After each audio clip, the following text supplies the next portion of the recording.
Welcome to the Legendary Upside podcast. My name is Pat Crane. You can follow all of my content at legendaryupside.com. With me today is Ron Stewart, and we're going to be talking through the rookie draft class as we head into the NFL draft, get some of our final thoughts out there. Ron, how's it going? Going good. We are here. I will peel back the curtain. We had some internet issues at first, but we are good to go. Take The two. basement is running smoothly. I'm excited to talk some rookies. We got the NFL draft happening in like less than a week, and this is the time to kind of submit our final thoughts before everything gets jumbled. Yeah, and this isn't like the final exam, right? We have the drafts coming. In most cases, rookie drafts are going to be after the draft. We're going to have a bunch of startups kicking off after the draft and all of that. So it's not like we need to have our our final formed opinions in terms of like what our ultimate rankings are going to be. In fact, we don't want to do that. We want to kind of figure out, which guys. What I would like to dial in right now is like, what are the ranges that I'm kind of comfortable with? I don't want to like lose my mind. You were talking about Dane Brugler's final mock draft. He had Quinshon Judkins to the Cowboys. He should rise if that happens as a second round pick, great landing spot. But how far? Do we want to like start taking him ahead of Genty? Obviously not. But like, where's the line? Would you take him over Hampton? I don't think you should. But like, there's going to be stuff where guys we like end up in kind of bad landing spots. Guys we feel okay about end up in great landing spots. And so I kind of want to talk through the class with like that kind of framework in mind. It's like we're going to change our opinion on these guys in some significant ways, but like how much do we really feel comfortable chasing? How comfortable would we be betting against draft capital or a bad landing spot with some of these guys? But figured we could kick things off at quarterback. Cam Ward doesn't really fit this framework. He's going to go number one to the Titans, I think. It would be a shock at this point if that didn't happen. I do wonder if like he could maybe get a little bit more like a little bit more hype around him if it's like Titans take him and then like take Burden, which is what Brugler had, or really any receiver in the second round. And all of a sudden you're like, oh, this Titans offense is kind of intriguing. Do you feel like maybe he actually could rise a little bit, even though his draft spot looks pretty locked in? I could see it a little bit. Like you said, if they do make a splash, whether it's Burden or I don't know, if they trade back up into the first round, they get like Tet or really whatever could Yeah. happen. I think if they add any weapons, it's huge because right now it's Calvin Ridley, and then it's nothing. Like not even Nick Westbrook Right. Akine anymore. So I think you're right. And then also just like it's kind of a funny thing to say, but I do think you see him on stage, first overall Yeah. pick, and it actually happens. It's a little bit of double counting, but I could see that for sure. It's fully double counting. I still think people do it. Yeah. I've been taking a lot of Cam Ward in best ball because he's gonna be the number one overall pick. He's gonna start right away, and I don't with something like that. I don't want to have to like pay for something I've known for months. I'll just take him now. He shouldn't rise after the draft, but I do think he will in best ball, and maybe the other thing is if the Titans aren't a lock to take a round two receiver or something. So if they do that, that does make his situation a little more appealing. I'd be okay. It wouldn't be bad to me if he rose a little bit on something tangible like them drafting a second round wide receiver. Yeah, and I do want to mention with Cam Ward too is you see a lot of people say, well, he didn't have a true like breakout till his fifth year. He didn't really do anything till his fifth year. I just think at quarterback, it's really like it's just a really tough position to prospect in general, and For it's sure. not really like I'm trying to think in my head, but there were like moments in time where like Christian Hackenberg was like the first overall pick in like early mocks, and early production is cool, but it's not everything. Quinn Ewers and Carson Beck were held up Yeah, as really big, and Beck went back to school. yeah. So yeah, I think the Ward going number one ultimately in this class, I do think is pretty meaningful. Um, we have Travis Hunter and we have Abdul Carter, and those guys are seen as true blue chip prospects. And he's still going to go number one. That tells you something. Like at first, I thought this was like a weak quarterback class, and it's not a good quarterback class, but like it's definitely not a truly weak quarterback class if you have a quarterback going number one over blue chip prospects. Personally, I think Ward is a pretty boom bust prospect. It could really burn the Titans to take him one, but I also understand why they're doing it because I think he has a legit ceiling. So, um, yeah, where do you think Ward? Where do you think you'll ultimately have Ward in your rookie ranks? super flex. He'll probably be somewhere around like 103, 104 for me, depending on some other landing spots for like Hampton. I've kind of already been Travis Hunter 102 pilled at this point, but for me, I think Oh, Ward. interesting. Like we went back and forth on the ship chasing thing. Just like with the issue with Ward is like first overall quarterback. They very rarely do these guys lose a ton of value after year one, and then Right. also they have this value ceiling that even it's like the 100th percentile outcome for Cam Ward, but there's no other position that has access to the Jaden Daniels, now the 102 in Superflex. Before that, CJ Stroud was like the 103.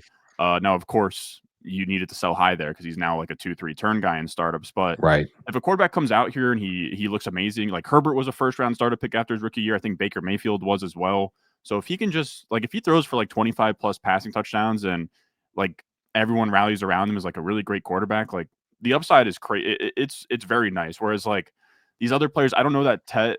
I don't know how Tet gets into the first round of startups. And I guess he could be Jamar Chase as a rookie or Puka Nakua, but it feels like a greater threshold to climb. Where do you view like Ward compared to Penix and McCarthy? Those kind of plays. I actually think I don't know that I buy a ton of the idea of like. Are you saying as prospects or like present day? No, like present day, like yeah, because I deciding between those guys, I think because you could, McCarthy's just functionally a rookie and is going to be in an amazing situation for the rest of his, I don't maybe not career, but for a long time, the rest of his rookie deal for sure, if he's any good, right? So Yeah.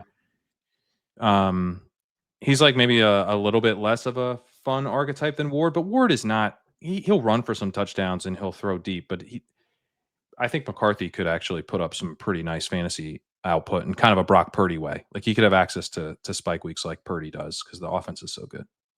I, as of now, have Ward ahead of both. Just it really the philosophy there is just having an extra year of cushion. Where if like Hmm. if JJ comes out and falls flat, I think things get ugly. Penix Yeah, is a weird one too because he's like already.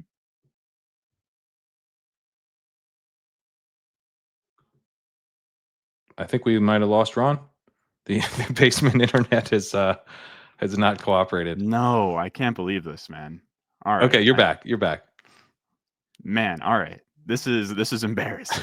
But yeah. Let me know if that happens again. But with Cam Ward, pretty much what I was saying is just like JJ's in a nice spot, but it is it's just there's just a bump. Like when we see these guys do nothing in year one, of course, like sometimes they're Jamison Williams, and I know you can't really make the comp directly to quarterbacks. I can't really think of one that like completely redshirted, but it's not a great thing to be a zero. Yeah, I mean the thing with McCarthy is that he already used his get out of jail free card. Like Yeah, his the his price not falling is because he was a rookie last year. And this is something with like Richardson. Richardson, I was noting, like I was a big Richardson guy coming out. Um, but I was like noting last year, like, you could do like a little pick swap and get to Burrow now. yeah, Maybe look into that kind of thing. Like it's dynasty, the trade market isn't always that liquid. It's not as easy. Sometimes like you get a guy who gains in value and then you take him around to your league and everyone's like, oh, I don't want that guy. So he didn't gain in value at all. But I do think there's value in chasing some of these guys who we expect to gain in value, but then you do have to be willing to go, okay, what's the following, like what's the range now? So I agree. I think McCarthy's not as protected as Ward in terms of next year's trade value. But man, I mean, he still has a high ceiling. But yeah, I think you're right. I think Ward should probably be ahead of those guys. Um, what about like some of the depth of the class? Jalen Milrow has made like there's a little bit of noise that maybe he could be a first round pick. Let's do like let's say Shador Sanders goes to the Saints, which I don't even think will happen, but let's just say it does, so we can get all these quarterbacks fit in. Shador goes to the Saints at 9. Um, then we have Jackson Dart going to the Seahawks at 18, and then Milrow goes to the Steelers at 21. So all of a sudden this is a pretty strong quarterback class. We had 4 guys go in the first round. Milrow's kind of interesting with Arthur Smith. Dart looking like the long-term starter for Kubiak. That kind of a fun fit. And then Shador, obviously top 10 pick under Kellen Moore. So what would your thoughts be on the rest of the class if we got that? Man, that would be so tough. I think I would lean. You said so. Dart goes 9 here. Dart goes 18 to the Seahawks. Shador goes 9 to the Saints. Milrow 21 to the Steelers. I probably go Shador. There is just something.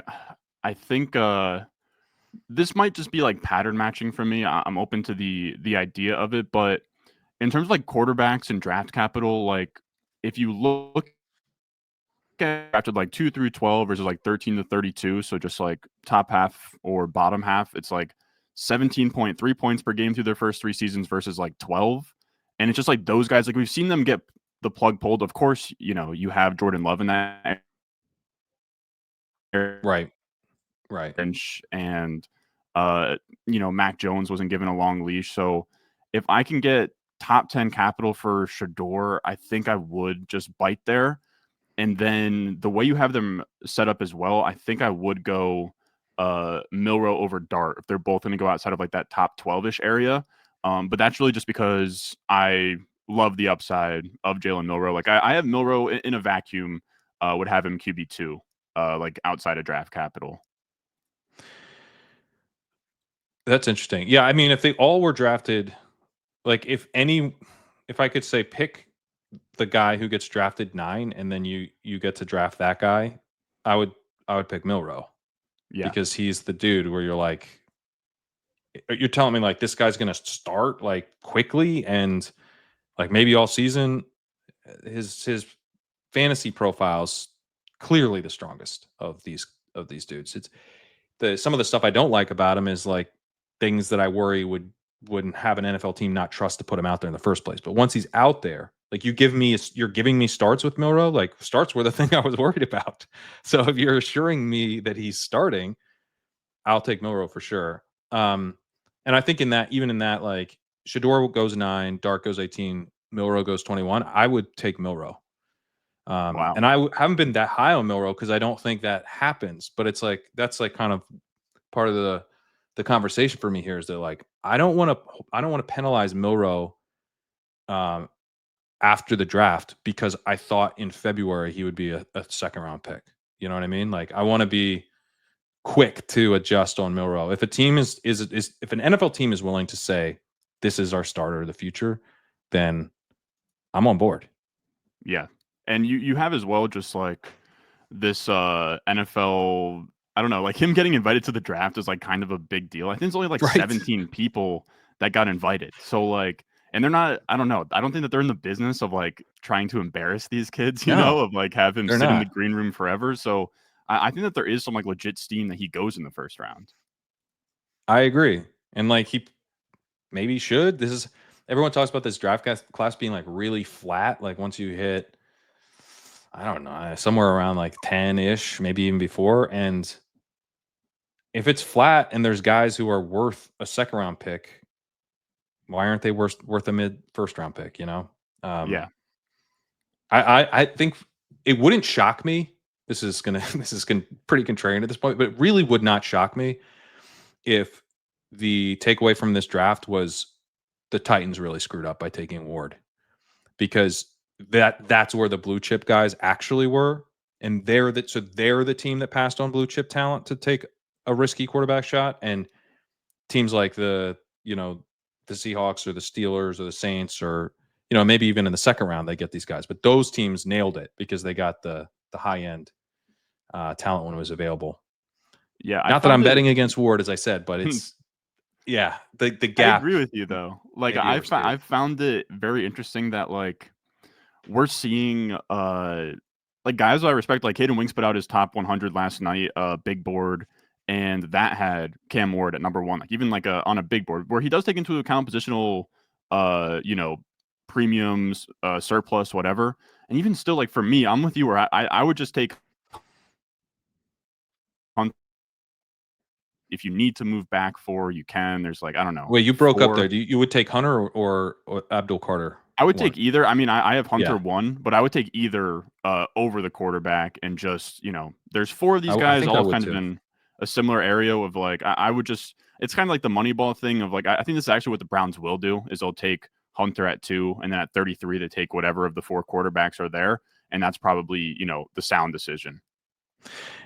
In all honesty, I would. So Mina Kimes has had draft analysts on her show, and the last two I listened to were with Dane Brugler and Ty McShay, and she posed the same trade to them, which is basically the Giants trade up to 1, and they don't do it cheaply. They offer a legit trade up option. Are you sitting tight and taking Cam Ward as the Titans, or are you accepting the trade? And dude, I'm If I can accepting the get the trade. Giants if I can get the Giants, like, 26 first out of it, I think I easily like, That's what 'cause that that was seems about involved. Yeah, fair. 3 and then yeah. 26 first for 1. I would run to the accept button I'd and run say to the sure. accept button. Yeah, and The that's issue what is that surprised me. these decision makers are operating as if, like, they only have 1 year. Like, it seems like the Titans I think Callahan's like, if he's, live to get fired in week 6, Callahan. Totally, totally. But they brought in a new GM, so you'd think if I were him, I'd be like, "You give me a pack? Sorry, Brian. You'll Yeah. you'll find work, but we're gonna take this trade package from the Giants." Um, yeah. So I don't know. I think the rest of this quarterback class is kind of interesting, and for like rookie drafts, honestly, dude, what do you think about this take? This is my least favorite take that I actually believe is that taking Tyler Shuck in like the third or fourth round of a rookie draft in Superflex, isn't that free money? If he's going to go second round, he's going to go second round and be like a boring starter. I guess this is back to like Davis Mills. Like, was Davis Mills a good pick in rookie drafts or not? Because I kind of think he was. You get free starts out of it at a position where even getting like replacement level quarterback play can be expensive. No, you're not wrong. Like I have this corny thing I say about dynasty, and that it's like cream quarterbacks rule everything around me. Like I just like the quarterbacks, they matter. Like if Tyler Shuck just starts like 2 games during the season and looks serviceable, you all of a Yeah, sudden go from a guy you drafted in the third to a guy you can now flip for like a second or yeah, add to somebody and get a first. Like there's now, of course, this is all in theory because I'm sure you are in the same boat. Is that once the season happens and we're knees deep in the week 7 waiver wire and the matchups or whatever, are we going to run to our phone and like get work all the yeah. trade That's true. lines? You're gonna have to send me the trade, but Yeah, exactly. yeah, But there's going to be opportunities. There's going to be things that happen.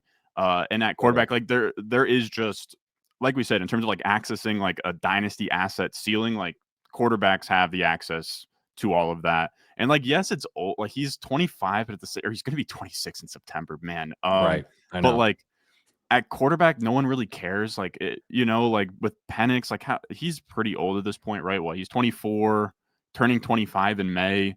So that's really not that far off. And it's like, he's going into year 2 and he's still kind of seen as like a young ascending He's a asset. year So I two think guy. Yeah. it's a different scale with the quarterbacks. It's a different scale, I think, with almost everyone. Though I think wide receiver is the one position where we still care a little bit, but like Ray Davis turns 26 in November. And he's a second year running back now. He came in old as a rookie and then he played a year and he became a second year running back. I think in Um, Dynasty they do care though, because like Tyrone Tracy, like 25 years old. I think if he was like 21 and did what he did last year, he'd be like closer to the Bucky Irving, Chase that's Brown true. area. That's true. Yeah, it's like, and as soon as Ray Davis doesn't break out this year, then he's going to be 27. Yeah. Then it's like he's a 27-year-old veteran, and I couldn't care less. But I do think there's like you have that second year glow. It shines maybe not equally on everyone, but it still shines a little light. Um, all right, let's talk. I know the Shuck stuff is so gross, but um, let's talk running back. One of the dudes that I was talking with Davis Maddock and Pete, and we were doing um, kind of like tiers. And Davis mentioned Travion Henderson belonging in the same tier as like Omari and Hampton and stuff. And it took a minute for that to click, but like, yeah, actually, what if he goes to just an incredible landing spot in round 1? What if he somehow, some way ends up going to the Broncos? Like, is he out of the 102 discussion? And I kind of don't think he is. I think he at least belongs in like the guys who could be the 102 in rookie draft if everything breaks right. Where are you at on him? I like Henderson as well. I do agree. If he goes if he goes first round, then you can put him in the conversation with Hampton. I do think though, if like Hampton goes first round, this is where it would get tough. If Hampton goes first round and the landing spot's like messy, and then Henderson goes like second round to the Cowboys or second round to the I don't know. Like I feel like it's all subjective. I don't know. Maybe like the Bears are a good one too. Yeah, let's say that the Jaguars take Genty. Um, well, I guess it doesn't matter who the Jaguars take. Let's say the Raiders take Genty. Hampton, what would be messy for him? Um, a messy spot before the Broncos. I'm trying to The find. Seahawks? I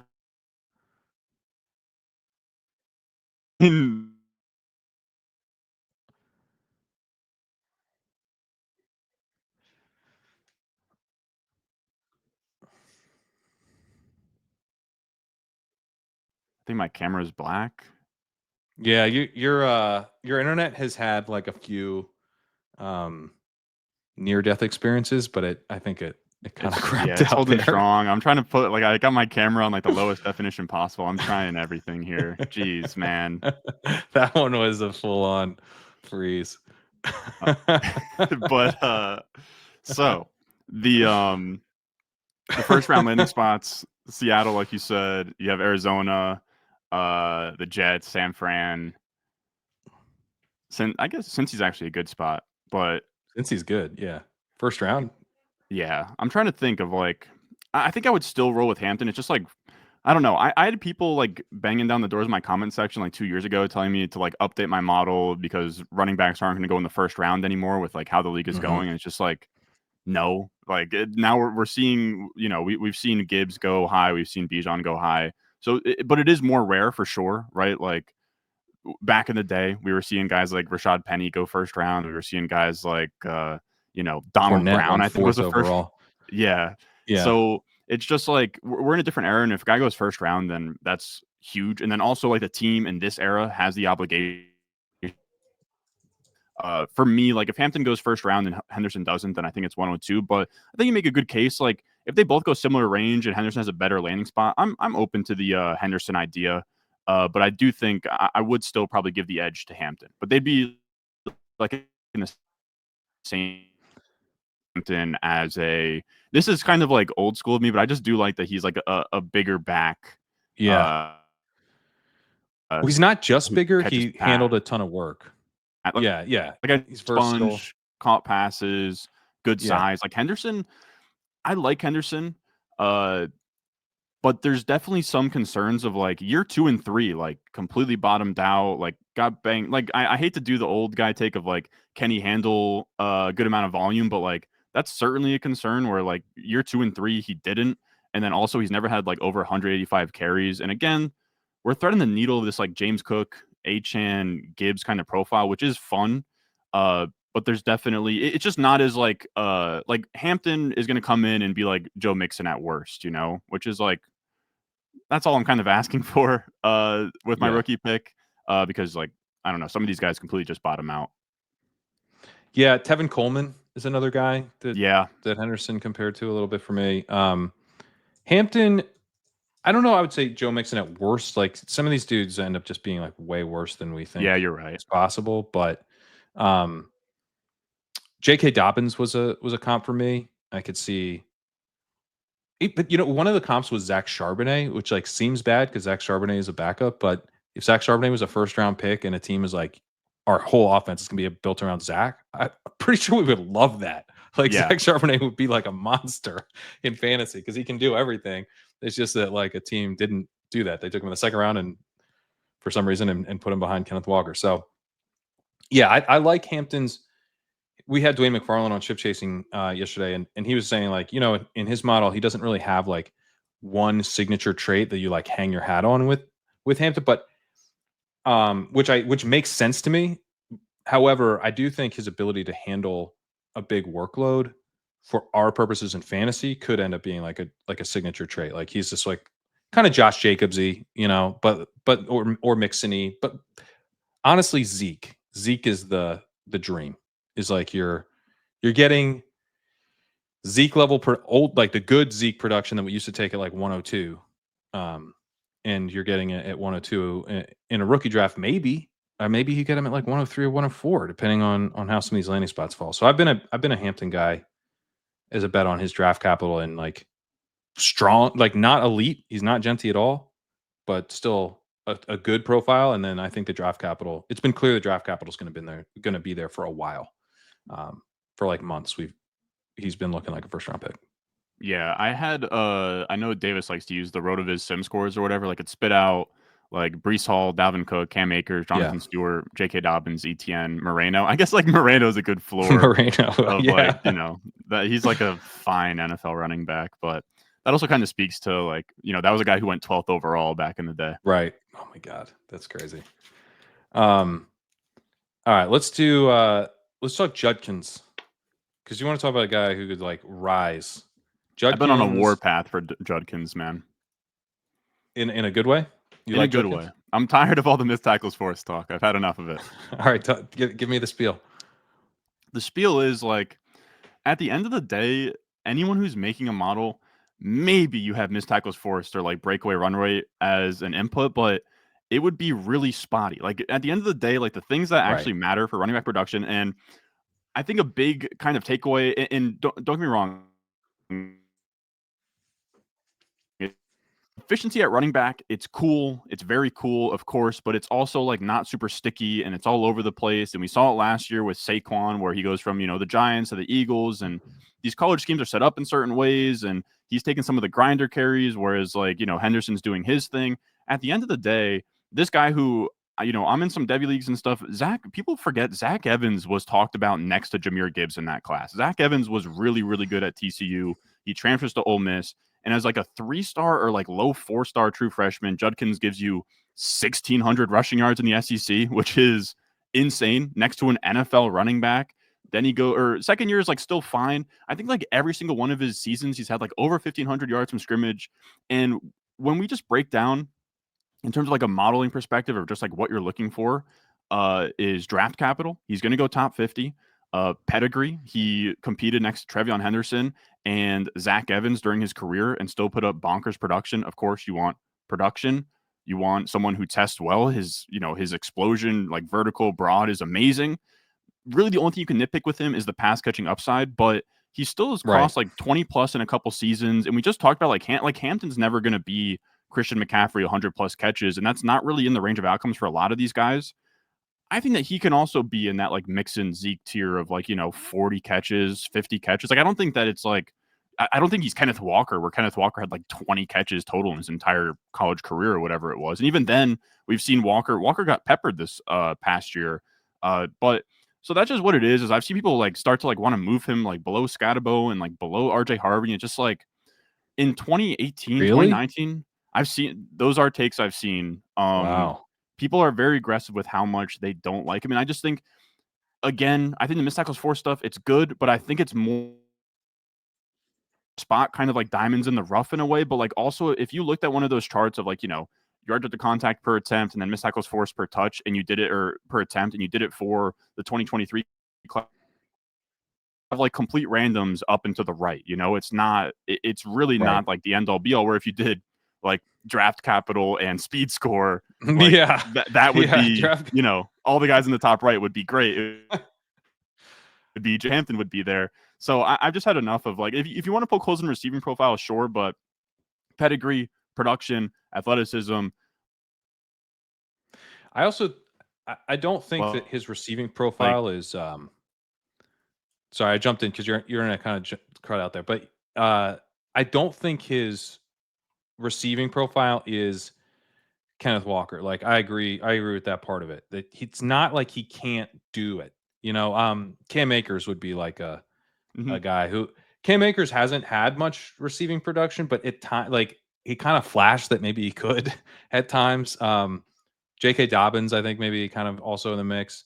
as like a potential comp there, where like yeah, teams haven't really involved J.K. Dobbins as a pass catcher, but it seems like you could if you wanted to. Like if he hadn't played with Lamar Jackson early in his career before he got hurt, like maybe that changes.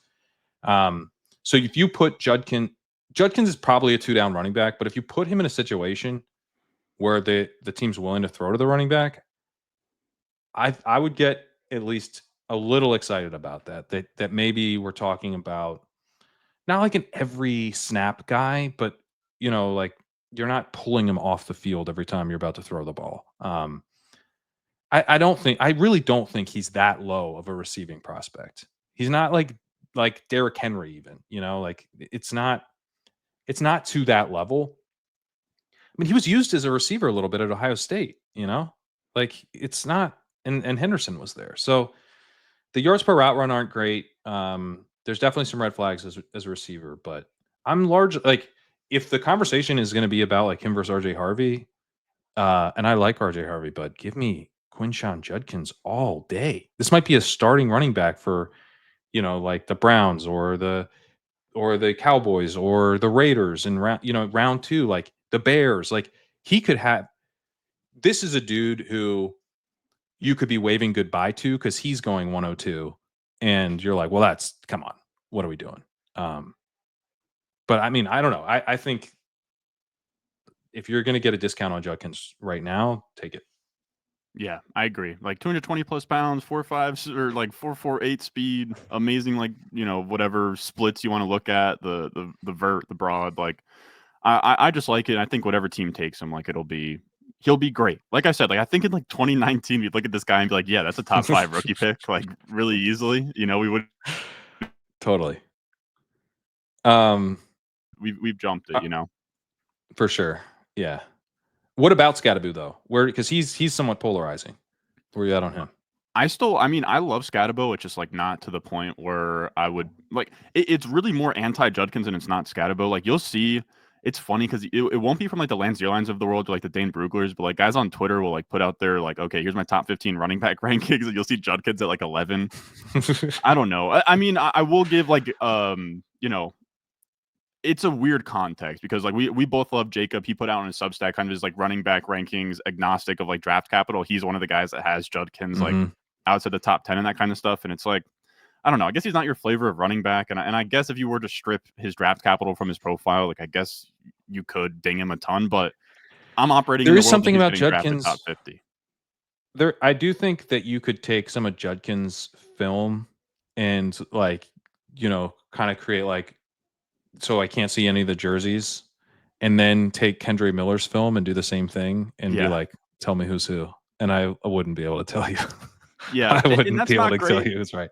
And that's not great, but like he's going to get draft capital. He tested well. I don't know. Like, I don't know. The downside certainly like Kalen Balash, I guess, if you wanted to go that route. But I like him. And I'll say about Scatterbo, I like him as well. Again, it's just not that I'm going to disrespect Judkins like that. But with Scatterbo, like I like him a ton as like a mid-second. Like we said, he goes to KC on the Dane Brugler mock, which is sick. And it's not hard to sell yourself on a guy who is 220 pounds and then also caught 45 balls his final year. And he kind of like comes out when you look at him in terms of like BMI, like size, and then also pass catching. You start to look at like Kareem Hunt, and you start to look at like Antonio Gibson, and you start to look at guys that caught passes but also had like 3-down skill sets. And I got Jay Ajayi. Really interesting. Jay Ajayi. Wow. Yeah. That's a I fun like that one, right? too. Yeah. Yeah. You do get like Buck Allen. That'll happen. That'll happen. That'll happen with Scatterbo. You'll see Buck Allen. I don't have Charles Sims. He predates my stuff, but pretty sure he would pop up if he was in there. CJ Pro kind of one of these like. Sorry, what'd you say? I said CJ Prosize. CJ, oh my god, yeah, type CJ guy. Prosize. Yeah, Rashad White actually. Yeah, but I want to swing on that. Yeah, I want to swing on that. I swung on White, and I'll swing on the next way. I think guys with size and undervalued receiving profiles who are going to get drafted day 2 are swings. That's a swing. I don't need to know anymore. I've already started swinging. Don't tell me anymore. Don't tell me he sells turf. It's not going to affect what happens next. I've already swung. Yeah, I think Scadaboo. I don't think he's going to end up being that expensive. I mean, No, if he goes on the Chiefs, where do you think he lands in rookie drafts? Third round to the Chiefs. Where's he land? the Chiefs, like it's probably like 1-2 turn. I would assume like Great. I'm in. I have well him. I have him 16th right now. He's at 16 in my rookie ranks now. So 12th overall Golden to the Cowboys versus third round Scadaboo to the Chiefs. I mean, do you want me to tell you what I should do or what I will do? What would you do? I Because will I think take that's tough. Scadaboo. Yeah, I will take Scadaboo. I should take Golden. that's a bit of a lack of humility, I would say. But I'd be tempted as well. Yeah, no, it's total lack of humility. I will probably rank Golden higher and then gleefully take Scadaboo when on the clock. Yeah, that's gonna be the tough conversations. It's gonna be like if Scadabo and Caleb Johnson, I think are the two where if they get like a sick landing spot in round 3, you're all of a sudden comparing them versus like round 1 receivers. And like Yeah. I've seen guys on Twitter say like a heuristic is like not to take those round 3 running backs, but this is the class to potentially do it. So it's gonna be interesting. I also think Scadaboo, because of the undervalued receiving upside, like that, he is the type of back who I am willing to bet against draft capital to an extent. Now, if he was like a 4th round pick, that would really kind of shake up. But I have thought for a while that he'll be a 3rd round pick. So if you tell me he's 3rd round and a really good landing spot, then I think like the 112 is totally fine with him as a 3rd round pick because he's that type of guy who actually outperforms draft capital. Um, which Dwayne McFarland in his model, he was highlighting him similarly. You know, these are the guys. This is the kind of profile where we can take less than ideal draft capital, but still day 2, and bet that we're going to see outsized returns. Caleb Johnson, I don't feel as good about though. Like if he doesn't get draft capital, it's the opposite. You know, he doesn't have. It's like his whole the way he's going to deliver value is as an early down guy who's scoring touchdowns and ripping off long runs. But if he's a 3rd round pick, all of a sudden his path to that it starts to look a lot shakier. Yeah, Caleb's like I think we aligned on a lot of these guys. Like Caleb for me, I just, I think guys that watch the film they prefer Caleb over Judkins, and Caleb's just like he scares me from a perspective of.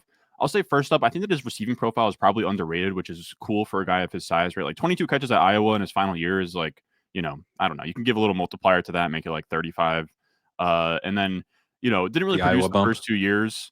But the thing that like Yeah. scares me and something that people do cite on film is his like chunk rate, right? So like 10 plus yards among the 2025 class. It is I'm trying to see here of like I can't even really find it, but he is 12.8%. That's like bottom, one, two, Yep. three Yep.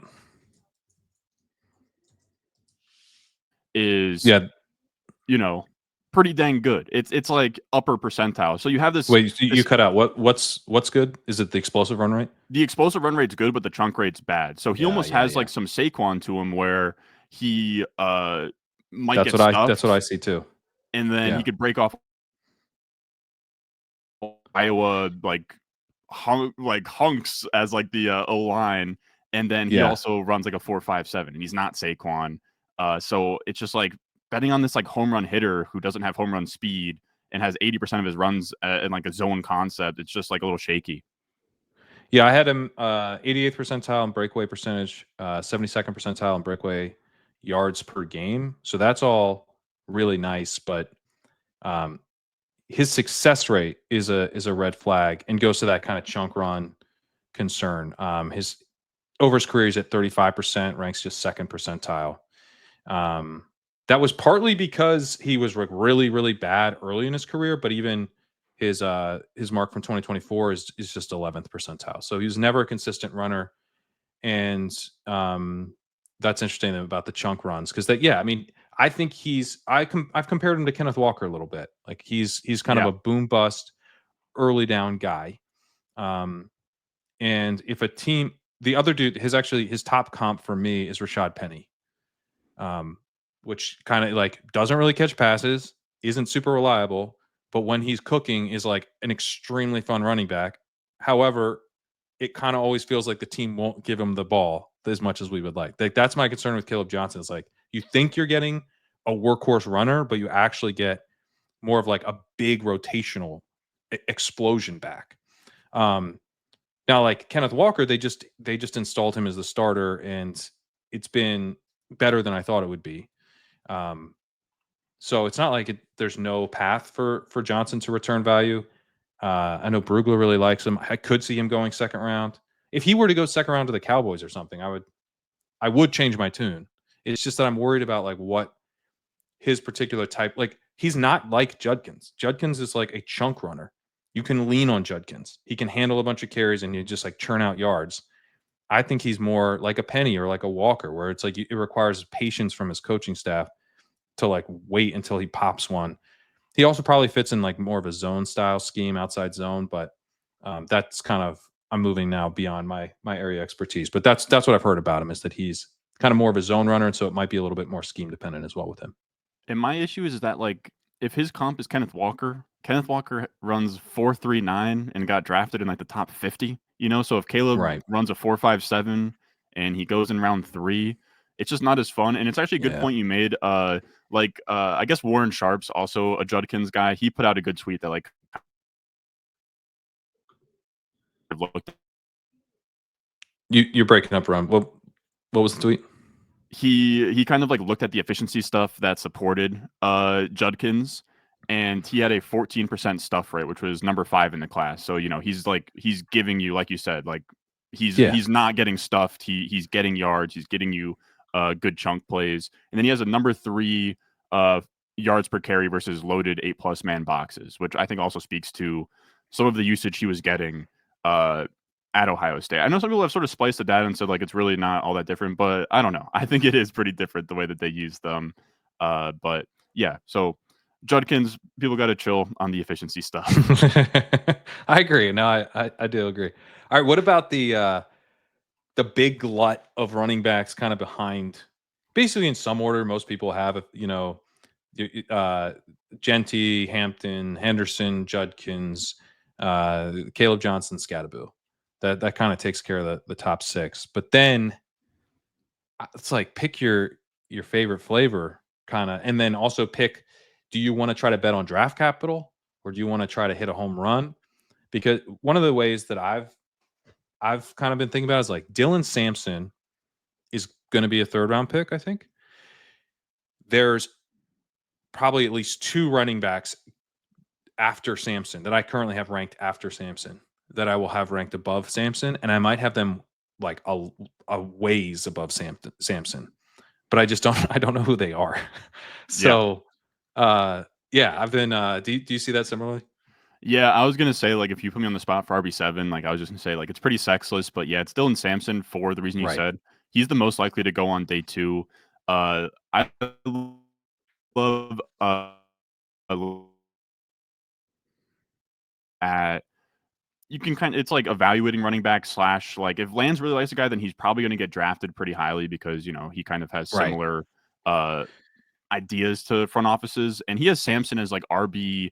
He has Sampson RB3 with a better grade than Hampton, Judkins, and Kenneth Walker. So that's You not to say also like see like Sampson's Brugler, like a bunch of these. You can kind of go exactly. around and look at They love him. top 100s and like who's in the top 100, who's not in the top 100. And Samson's basically in. He almost has like universal top 100 approval. Yeah, Um, there's just very few guys who leave him outside of top 100, which I think tells. I mean, we're looking for floor at this point in draft capital to an extent. Like we're looking for floor and ceiling, but um, like Quinshon Judkins kind of has a built-in floor. I'm not worried about his floor. I'm now yeah, worried when we get to this group. I'm worried about what the floor could be 6th round for some of these. Like, I would not be shocked if DJ Giddens was a 5th or 6th round pick. I really hope he's not. I think he's awesome. yeah. But Samson's floor is higher than that. It's like 4th round, I think.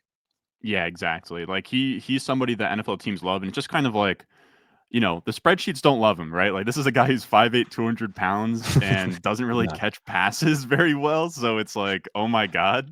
But 4.4 speed and like this is actually a good tweet or it's a stat that Hidden Winks mentioned uh, on the Underdog channel. I'm making sure that I'm not cutting out here. I feel like You're good. You're actually I'm good. Okay. you're actually good this time. Samson You're turned on the commentary 33. still. He turned 33 of 36 short yardage attempts into first downs, as a Hayden Wings tweet. So, like, I don't know. I've How seen many of comps. 33? 33 of 36, sorry, of Oh short wow. yardage Okay. runs into first down. So it just seems like Wow. he has great vision, which I think that's a great stat to kind of like put that into some sort of So here's perspective. But as Ron's internet but comes back, uh, I'll uh say I do these little like, mini scouting reports just for me. Like the first thing I do when I'm like watching these guys, and I'm watching the highlights. So like don't I'm not a scout. But I'm trying to get like a sense of who these guys are. And for Dylan Sampson, I said 4.5 type speed, which I think he was ultimately in the 4.4s, but I didn't think he was like that fast. Good burst and acceleration, can run up the middle, looks like a solid addition to most backfields. So I'm happy with that. My first glance, like I think the first thing that jumped out to me is that this dude can run up the middle. This guy's actually a real running back in a way that I would compare a little bit to Achan. Um, as I vamp here, I don't know if Ron's going to come back or not. Um, I would compare him a little bit to Achan in a sense where Achan was much more of a traditional running back than people gave him credit for, because he was so small. And I think Sampson has a little bit of that where like a real running back, um, not just a scat back. I'm saying Sampson's a real running back.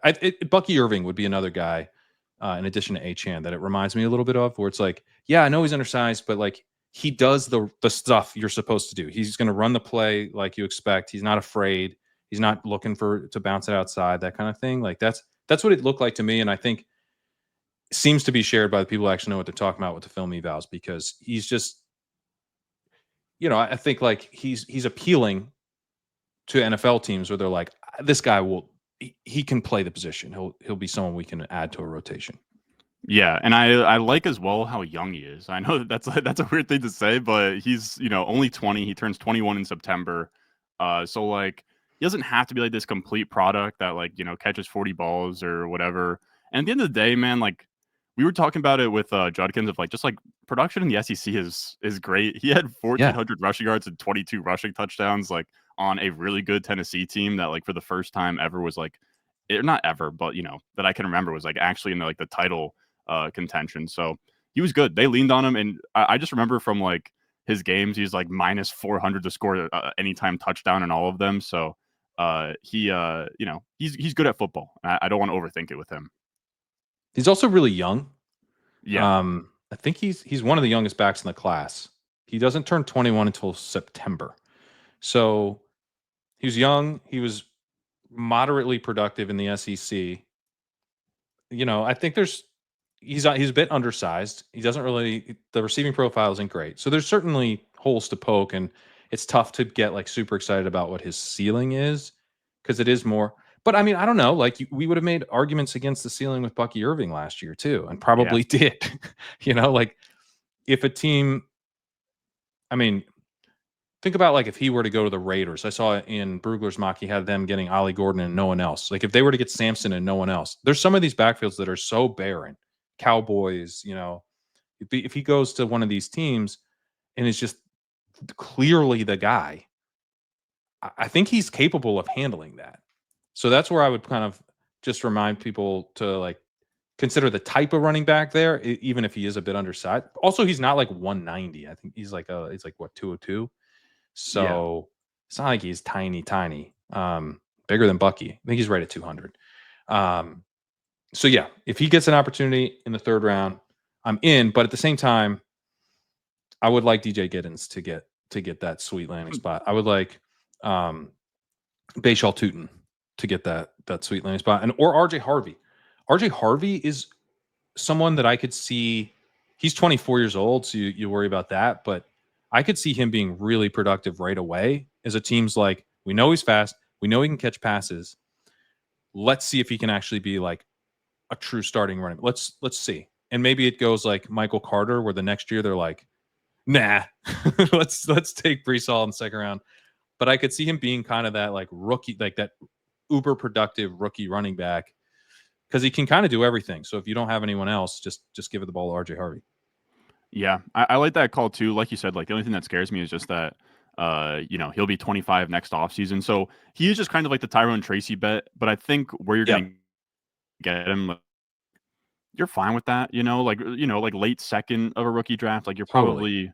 you're probably fine with that. So I don't think you like need to have the access to that ceiling.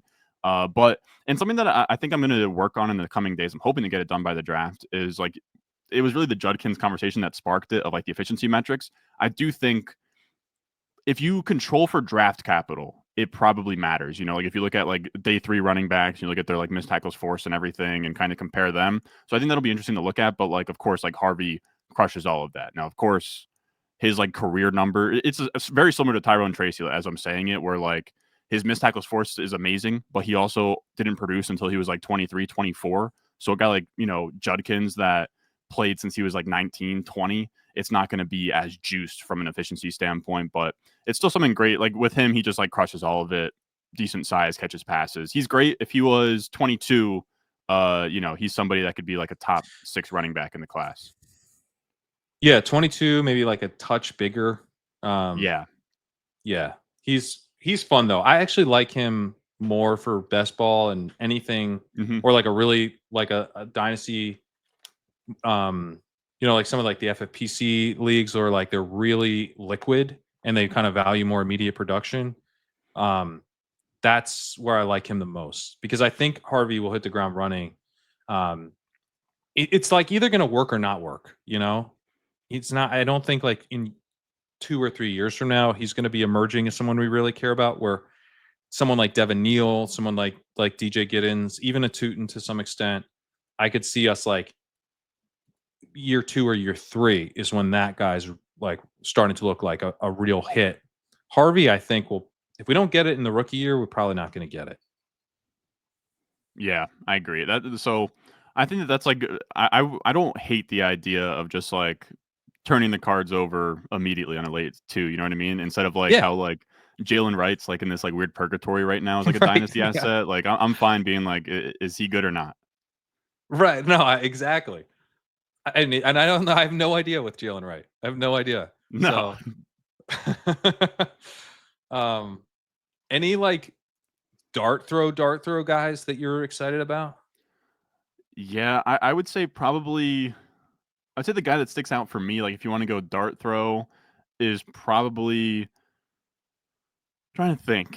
I I have 2 guys I really like, and it's probably it kind of worked with Chuba Hubbard as like a guy that like Debbie liked and he popped early, and then just like the draft capital just simply wasn't there. But then in other cases you'll get guys like Bryce Love. But I do like Yeah. Rocket Right. Sanders, Raheem Sanders out of South Oh, Carolina. nice. His second year in Devi, he was like a top 3 running back in this class. Of course, year 3 kind of banged up, year 4 not as great, but the athleticism, the size, and the pass catching is just like really rare. So, like we talked about it with like the CJ Prosises of the world and Scatabo, it's a similar bet, and I want to swing. And if I strike out, I tip my cap in the 3rd round, whatever. But I want a guy like I think I pulled up a list of 215 plus pounds, 4.5 or faster. And something I've been looking at for receiving production is receiving fantasy points per snap, which is just like down to Mm. down, how much are you catching passes and stuff? Because if it's like a little bit tricky where, like you could do receptions per game, but then at the same time, like if he's getting pulled off the field, I think it just like controls a little better for just like down to Yeah. Yeah. down, Yeah. how much are you catching passes and being productive with it. So he falls into this category of like, like Brees Hall, Cam Akers, like Procise again, Gibson again, Bijan, Barkley. Garendo actually falls into here as well of just like Mm. big, fast catches passes. Rashad Penny, like we mentioned earlier. So I'm fine. I'll take the swing. Like, could he be CJ Procise? Sure. But he's pretty much free. Also, if he is CJ Pro size, it's almost a win at this Yeah. price. Hmm. Because we got really excited about Pro size a couple times. Um, I like that one. This is like a little bit of a cop out because I'm not sure how much of a swing he really counts as, but I have him outside my top 2 rounds in rookie draft. So I'll say Brashard Smith. Is that not a dart throw enough? No, that's a dart throw. Okay. I think he's I think he is, speaking of guys who are real running backs, I think he's a real running back. I think you could use him on early downs. He's not going to maybe be like exceptional in that role, but I think he can do it. He's big enough. He's fast enough. And then he's a really good pass catcher. So the nice thing about him is he converted wide receiver, but he did it already. Like he went at SMU and played running back, caught the ball a bunch out of the backfield. So, I was in on Tyron Tracy last year, but it was a little bit more of a projection, a leap of faith, where Smith's just has like a pretty good running back profile because he actually played real running back for a year. He's going to be, if he's a 4th round pick in an interesting landing spot, he's kind of a priority 3rd round pick for me in rookie drafts. You know what's a stat you'll like? I just mentioned the receiving fantasy points per snap. All-time leaders in my database since the PFF era: Kenyon Drake, Alvin Kamara, Antonio Gibson, Jahmyr Gibbs, Brashard Smith in terms of receiving fantasy points per snap. So, I mean, he gets juiced for being a receiver, but like so did, Antonio Gibson. Right. And then right below him, who I'll give you another dart throw that I'm starting to come around on, they're both at .239, is Jaden Blue. He is somebody... He's, like he definitely didn't rush for 1,300 yards like Brashard Smith did, and that's like his biggest drawback. But I think that he crushed if someone's going to be Nyheim Hines, I know that I actually sort of threw him out as like, Cam Scatterbo. He's not Nyheim Hines, but if you get Nyheim Hines as a dart throw, that's a win. That's a serviceable. That's what Nyheim Hines was himself. Like that's just free production for multiple seasons. So yeah, I'm in on that. And Jaden Blue, he gave you 42 catches, 368 yards, and 6 touchdowns this past year, competing with the Texas receivers like, Gunnar Helm, Matthew Golden, Isaiah Bond. Ryan Wingo, he's a freshman there. He's going to be sick one day as well. So Jaden Blue, and then he's also like only 20 years old, early declare. He was a big-time recruit as well. So if there was going to be like a Nyheim Hines or like a Chris Thompson, I do like Jaden Blue a ton.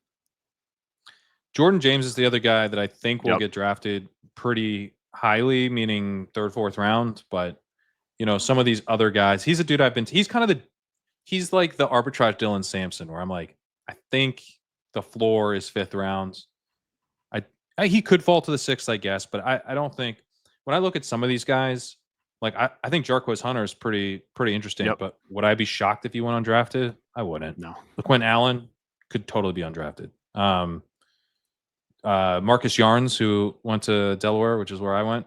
You went to Delaware? He's like probably, yeah, I went to Delaware. Hell yeah. Yeah. Marcus Yarns probably going to be undrafted. I hope not. Hope he's a 6th round, 6th round to the Bengals. That would be fun. I can dream on that. But yeah, I mean, a lot of these guys, I just don't like. Kalel Mullings, I was into early in the draft process, and then it's like, he's probably be lucky to be drafted at this point. But I think Jordan James still seems to, film guys really like him, really high success rate, very, there's no burst. There's no burst, kind of compared to Devonta Freeman for me, bullishly, or like Tyrion Davis-Price, bearishly. So not like the most exciting type of dude, but that'll be one where I think even if you're not in on James now, there's like, if he's sitting there in the 4th round after going 4th round, come on, we just don't know. Like, we don't know with such confidence that we can write off a guy for not being a breakaway runner when he's like looks pretty capable of being a solid chunk play runner.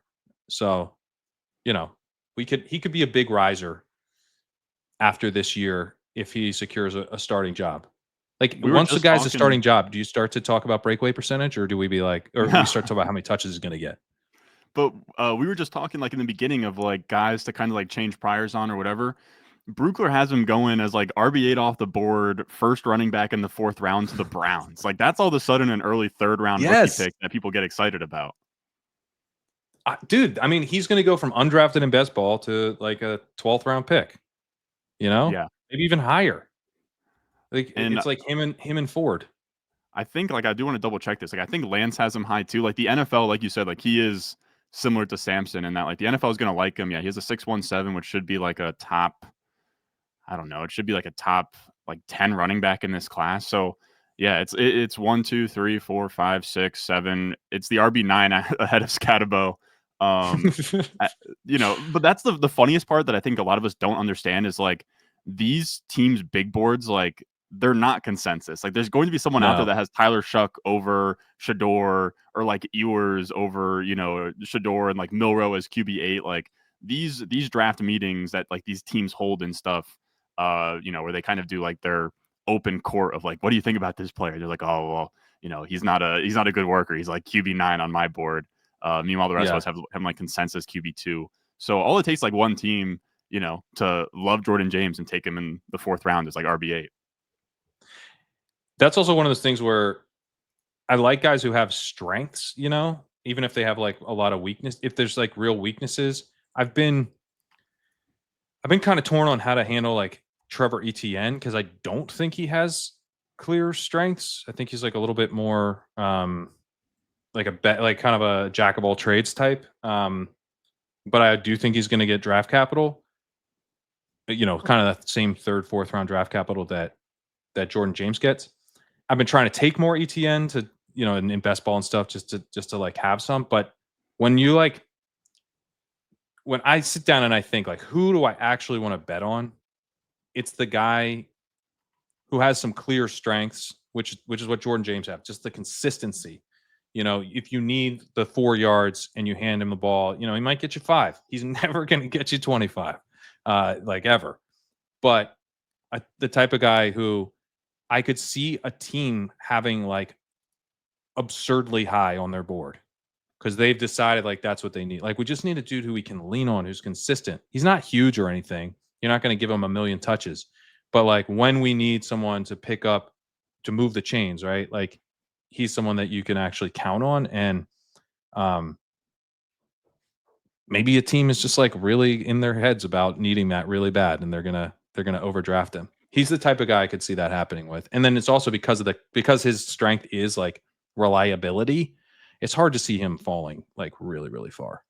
Yeah, and I do like I'm sure you're obviously aware of it, but like you look back to like especially knowing we know now about Bucky Irving is like looking back at that year he shared with Bucky Irving at Oregon, he had better yards per attempt. He had same amount of touchdowns and like less work. Like he was more efficient than Bucky Irving, who is known for efficiency. Which I think is a good Yeah. thing to have in his back pocket. And I did want to pick your brain. I am curious, like where are you at on Ollie Gordon? Because he's somebody that I think is a really interesting exercise in terms of like at wide receiver, we love, like Malik Neighbors, or not Malik Neighbors, sorry, Luther Burden, Juju Smith Schuster, year 2 spike. And it's like you can kind of sell yourself on that. At running back, it feels a little bit different where like you can pop hard in year 2, but then if like you fall and things happen in year 3, things get ugly. So like, where are you at on kind of weighing like year 2 Ollie Gordon, who was like, consensus, like almost like RB1 in this class, to year 3 Ollie Gordon, who just looked pretty awful?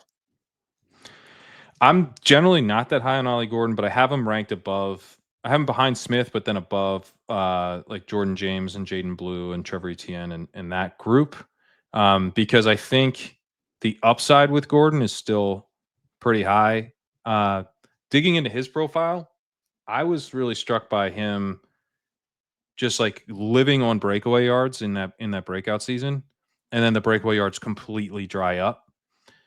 That's like honestly the type of story. If you're telling me that it's like his offensive environment, I guess I could kind of buy that. It's like sort of concerning because like shouldn't his success rate have cratered, and then the breakaway yards are still okay. The breakaway percentage would still be okay, but you know, as we see with Saquon Barkley, setting up a runner in a really really good environment, and then having them be a breakaway style runner, that's actually it's really like them putting a good situation over the top. The blocking is great, and then he makes a guy miss, and then he gets the breakaway run. Where with Gordon, maybe it was the situation more than I would kind of normally give a back credit for the situation having that big of an impact. Because okay, so the breakaway yards are completely gone. Then he's not that fast. He's what, like 4.61, I think. Yeah. Um, so it's like you're big, but you're not, and you're hard to tackle once up to speed, but you're not that fast. You probably need really good blocking to get up to speed. It's like he's Latavius Murray or something, Well, let but me. or like Garrett Blunt, right? Yeah. But like, but what if he lands when I see Brugler's mock and he's like to the Raiders, he's the only guy there. I'm like, oh, okay, like I've been too way too low. If that happens, I've missed the boat. This dude could Yeah. like like if you're just gonna like feed him touches and hope he breaks long runs, kind of in the mold of a Blunt, then I think that could work, I guess. I'm surprised you're looking to do that, team, but like Mhm. I could see it working.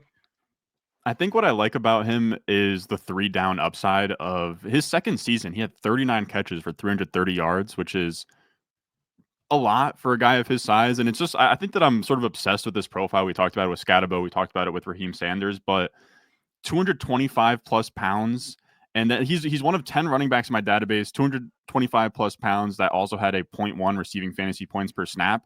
And I think to me, like you said, like he's not going to be super efficient, he's not going to be amazing, but in the third round, if I can get kind of like an arbitrage Ramondre Stevenson or Najee Mm. Harris, like I'm very much down for that, you know, of like 225 plus pounds, a lot of size. He showed that, you know, 39 catches at Oklahoma State in year two. If we can, you know, if we can flirt with like 50 plus catches in a season, like I think we're kind of cooking with heat there with Ollie Gordon. And if like maybe, wants to bet on him. You broke up, much like Ollie Gordon's career. It was really Yeah. strong out of the gate there, that case, and then it kind of fell apart at the end because the internet went out. Um, Gordon, the the thing with me is that he was so mispriced in best ball early, like he was wildly overpriced. Where he was like, I didn't even consider Ollie Gordon. Yeah. Um, but now he's at a level where it's reasonable, and I feel like maybe I have a hangover from that earlier period where I'm like, Gordon, he's overpriced. I can't be drafting him.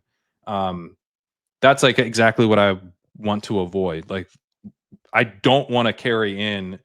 I don't want to fade Ollie Gordon because he was going at like 140, best ball draft in February. Like that's nonsensical, but it is maybe in the subconscious.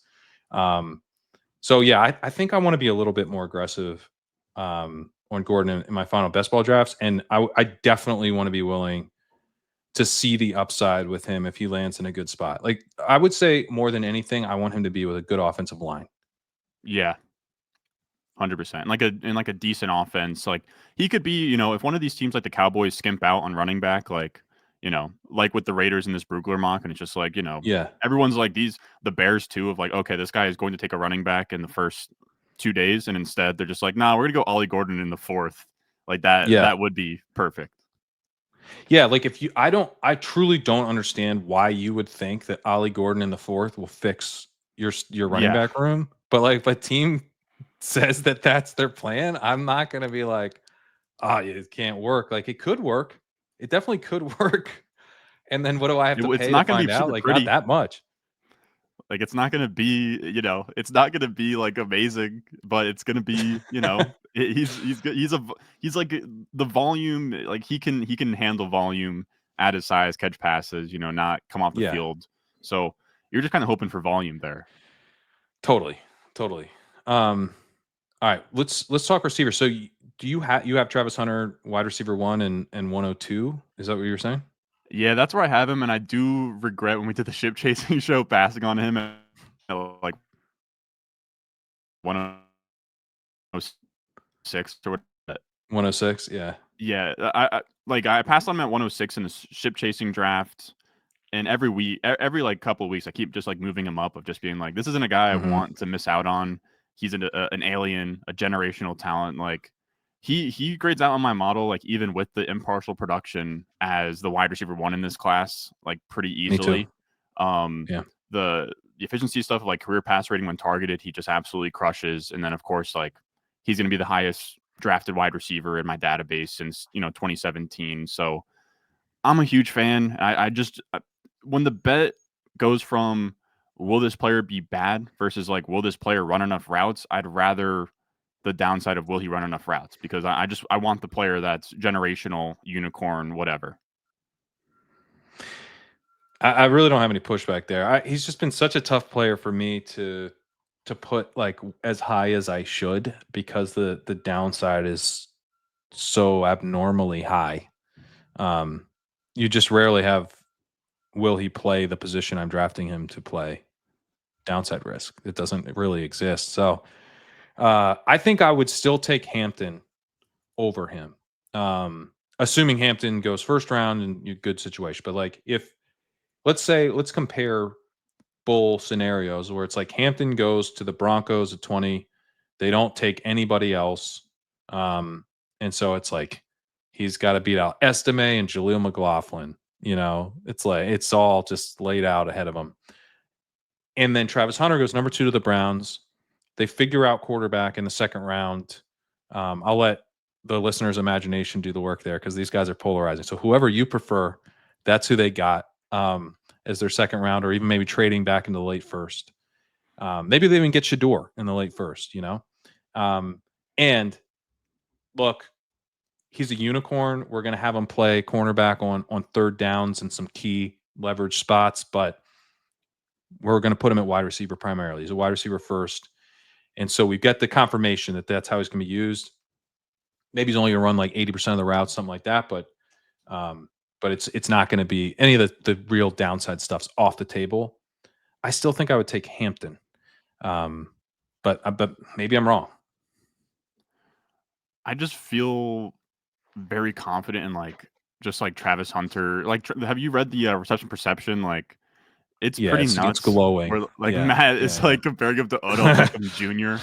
And Yeah. when you start saying that, like, I think that he truly is. Of course, you have to do some. No model's going to spit him out and be like he's as good as Marvin Harrison Jr. or Neighbors, but I think that you can kind of start to like piece things together that maybe he is. And it's just like I he's think Garrett Wilson is kind of who was an awesome prospect. like Garrett Wilson's a good comp, but like I also think that there's just like this next level of like just the way he is after the catch, and then also like he has a low contested target percentage where it's like 13%. Like it's, of course you just don't want it to be high. Where like JJ Arcega-White said like 46%. So you don't want to like make your money on jump balls, but Travis Hunter in terms of like contested catch rate is like a 60-40 guy where he's like 63% of his contested catches he's coming down with. So like just like unreal hands, like the explosive ability, and then also take into account like his version of offense was look to the sideline and see a signal for what route to run. Like not even really like I know, it's crazy. understand. Like it's just there's just there's just something you can't really explain with like how mesmerizing Well, this it means guy he was is. winning on the physical ability to do it, Yeah. right? It's like not that he, with like Trey Harris, you're like, I know you weren't like scheme targets in terms of screens exactly, but like the offense was so good, the offensive design was so good that you were benefiting from that. Like the offensive design is not why Travis Hunter was putting up production. He didn't even know the design on Thursday. He was in defensive meetings. He didn't know it until he's actually on the field and they're signaling routes for him. It's kind of crazy. So yeah, I I don't know. I mean the maybe I'm too high on Hampton relative to Hunter even. Because I I I, think I that really don't have a Hunter, strong case why Hunter isn't the 102. I just think like if you were to put a gun to my head of like who's the next guy that's going to be in the Neighbors Jefferson Chase tier, like I do think it's going to be Hunter, and I think you're going to get like when we talk about like accumulation of an asset like heading into year two, like similar to what he did at Colorado, right? Where he was like really part time and then third year fully unleashed. Like if we see like his yards per out run is like 2.8 on like 65-70% of the routes as a rookie. And we get all these reports heading into. Let me paint this picture for you, Pat. Where it's year Yeah, two. I'm already sold, but please It's continue. it's like we're getting reports. Okay, Hunter, we're gonna fully unleash him, right? We're gonna go 90% of the routes, full on, screw defense. Like if that Screw then defense. happens and like his yards per run in year one looks like Jefferson, OBJ, all of these guys, like this all of a sudden is now like an early second startup pick, really Yeah, easily. Even if like he doesn't even have to like put up more than like 700, 800 yards as a rookie, and you can kind of get that hype to build of just like what could happen if he's as efficient as and like as good as I think he will be. So that's kind of the story I'm telling myself.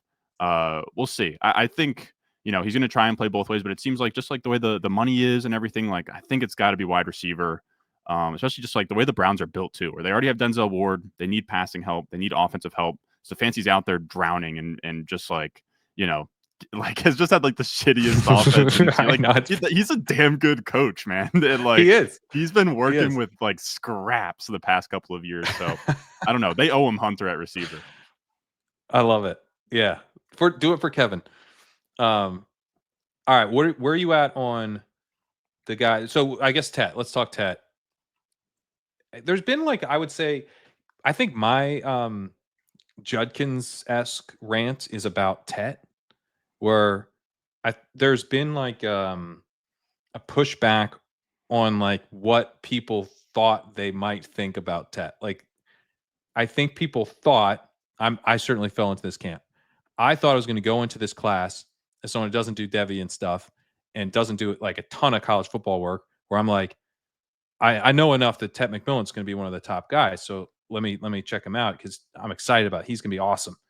And then it's like he's not as awesome as I was hoping as a prospect. He's not bad, but he's just not like the. And as a big outside guy, you're thinking, is he going to be kind of a Mike Evans type guy? And it's like, no, he's not. He's not really even T. Higgins. You're hoping he's Drake London or Michael Pittman, but better after the catch, and that's not as fun as what it could have been. But I feel like people are there's kind of like a backlash. It's like he's barely even like a first round wide receiver. Like, come on. This dude's clearly a first round wide receiver. He's probably the wide receiver too. I think Hunter's my wide receiver one. But I think he's very worthy of going 12 to the Cowboys. I think probably will. Like that's the most likely landing spot of any landing spot, I think, for him. And like if he falls to the 20s, then someone's getting a steal, I think. So I'm still very much in on Tet McMillan, who, produced very, very effectively for 3 seasons, declares early, was a legit prospect. Like just because he didn't go to a big time program, that was like his choice. And then he also had opportunities to transfer out and decided not to. So he's not like a small school guy who came out of nowhere and it's like, oh, this is like a low pedigree player, but he was very productive. This is a high pedigree player who does have the small school red flag, but 3.02 yards per team attempt for 2 straight seasons at Arizona. Finishes up with a 44% dominator rating as a 21-year-old. This is a profile that we've normally gotten extremely excited, maybe too excited about. Maybe we ignored red flags on some of these guys in the past, but I feel like if anything, it's getting like overly baked in now. I wonder if after the draft, if you talk about Hunter, we have the confidence to take him 102 or at least 103. Then Ward is kind of locked in at like 103, 104. I wonder if Henderson's flipping Tet, And so you're talking about Tet maybe, and I wonder if maybe Ty Warren, actually flips Tet. And you're talking about him at like outside the top 6 picks of this class, which would be kind of nuts to me, given how strong of a wide receiver prospect I think he is. Yeah, that's like the range I have him right now. I have him like 105, 106. Kind of just depends, like I said earlier, like I love Judkins, so we'll see where Judkins goes. Like if Judkins does get that round 2 to the Cowboys, I think I would prefer him over Tet. Yeah, And that'll I would be take Tet. Yeah, and I think that's Yeah. fine. Like I'll have him in the same tier. For me, I have him like right around 106. I think that he's good. Like the only He will holes not you can be out of really, my top 6, I don't think. I think pretty much no matter what, he'll be in my top 6. I think for me he'll be 106 or 7. I think Yeah, I okay. think him and the 2 Ohio State running backs for me are all in the same tier of just kind of like, Okay. what draft capital do the running backs get and what landing spots do the running backs get versus like kind of wherever Tet ends up. Yeah. What's like the massive upside, but I think that we're also not great at gauging upside either, So it's just We're like he's not. fine. We're probably like, probably like too bored with the profile. Like 2.32 yards per run's like not amazing. It's like just fine. The thing that kind of pulls him down is like his career pass rating when targeted isn't great, but then you can be like, well, is there like some QB noise there? Which I'm open to saying as well. But like he's fine. He's like a high end, like, I would call him like a 85th percentile like wide receiver Yeah, prospect and like totally. most models and stuff. And I think that that's fine. And like the contested target stuff's probably also overstated. I have him at 24.8 So like 24.9% of his targets were contested. That's not like danger zone yet. Like it's not fantastic, but really like danger zone starts at like N'Keal Harry 27%, Quentin Johnson 27%. I do like the fluidity of Tet where he had a ton of missed tackles forced this past year, like out of nowhere, which was cool to see. And then also his like slot numbers are interesting too, where you can play him inside and out. And if you Yeah. get an offense that actually wants to like feature him in that way, then I think he becomes really interesting. Yeah, another thing I would note, I guess I would say, so his contested target rate on deep targets was pretty high, and then he didn't have a great contested catch rate. And that's like where I do think if you're counting on Ted McMillan to be like a downfield playmaker, you just drafted the wrong guy. Like that's not who Yeah. he is. He is an intermediate target earner who adds after the catch. That's that's like why you would want Ted McMillan. But to me, putting him on the Cowboys would be such a perfect fit. I've kind of come although I thought Golden would have been a better fit for CD Lamb, but I actually think Tet's the better fit because he can play X, but he could also kick into the slot, and CD can obviously play outside and in the slot. So you can move both guys around the formation. And then like CD would kind of be like if you think about like Mike Evans, Chris Godwin, obviously they're very different body types and stuff, but it's like Lamb's the Evans. Lamb's the guy who you kind of like you might use on some like goal line screen stuff and deep shots and kind of like the more Evans coded type of routes. And then it's like Tet's the dude you're just like hitting consistently and he's adding after the catch. But one reason I don't think we're great at figuring out wide receiver ceiling is like a guy who isn't great on 20 plus yard targets has a lower NFL type of ceiling in terms of what he's doing to transform an offense, but that doesn't mean he has a low fantasy ceiling. If you're able to command targets, you have a high fantasy ceiling. Like that's it. Like we don't need to know anything else. Like you're commanding a huge target share, you have fantasy ceiling. That's the way it works. That's the game we play. So um I think that from the archetype side, we've definitely gone overboard on Tet. But I also think like even in his production, like you look at Campus Canton, they have adjusted yards per team play, which I think is interesting to look at because we generally look at like yards per route run or yards per team pass attempt, but the team play is interesting. It's an interesting lens because you get a little more credit if the offense is built around the pass. This is one of the things Yeah. with Travis Hunter. Hunter shines in this, but Tet was better last year in this metric.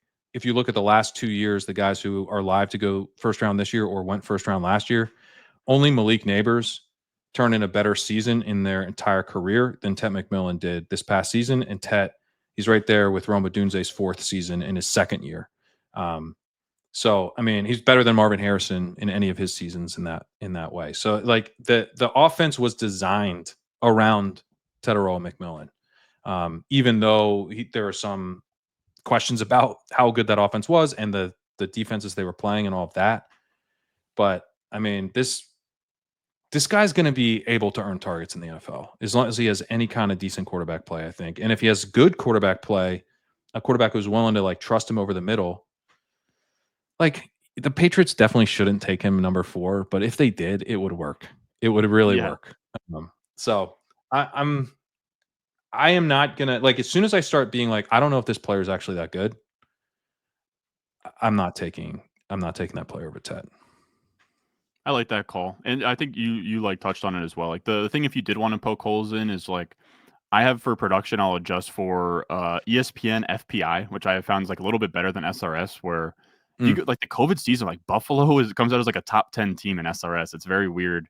Um, but like Arizona, like last year in FPI is like worse than like UConn, Old Dominion, Jacksonville State. Like Arizona was like yikes. really bad. Not that that's like Ted McMillan's fault, but if you wanted if you start It's a red adjusting for like flag. strength of schedule, it's just like Yeah, he had 1,300 yards, but like also, the bottom half of the Big 12 was pretty bad, and like so was Arizona. right. Yeah, and I know like the way JJ's models works or Dwayne McFarland, they're adjusting these seasons by the strength of the schedule or the strength of the team. So McMillan's never like that. His production is less impressive because of how it was created. I agree Yeah, with that. That's just like a fact, basically. Is it so less impressive that we aren't going to take him top 6 in this rookie class? I think at that point we've overthought it. And there's a couple I landing agree. spots for him and a couple landing spots for these running backs where I could see that happening. Yeah, that's where I'm at pretty much.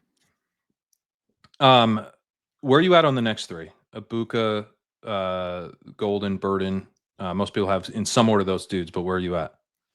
So I spent pretty much like I did too much of this offseason. I spent building a new wide receiver model that I really like, and it got to a point where like I've only been really like posting videos for like the past like month or so for dynasty content, just because I was so deep in the spreadsheets. But I just felt like it went back to 07 and it felt outdated.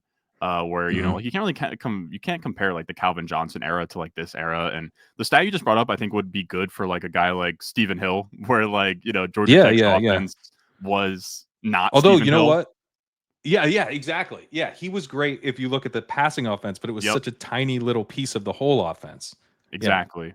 yeah. So I want to, and like also like early declares are just like a completely different game now with NIL and how that all works. And I've kind of, I wouldn't say notoriously, but like my old model was definitely, you know, like Chris Olave gets dinged and like Right, right. Roma Dunze and stuff. So I spent a lot of time overhauling it, and it still does ding you for not being early declare, but the model is like first, and I was shocked. Like I of course built it and then input 2025, so I didn't want any bias or anything.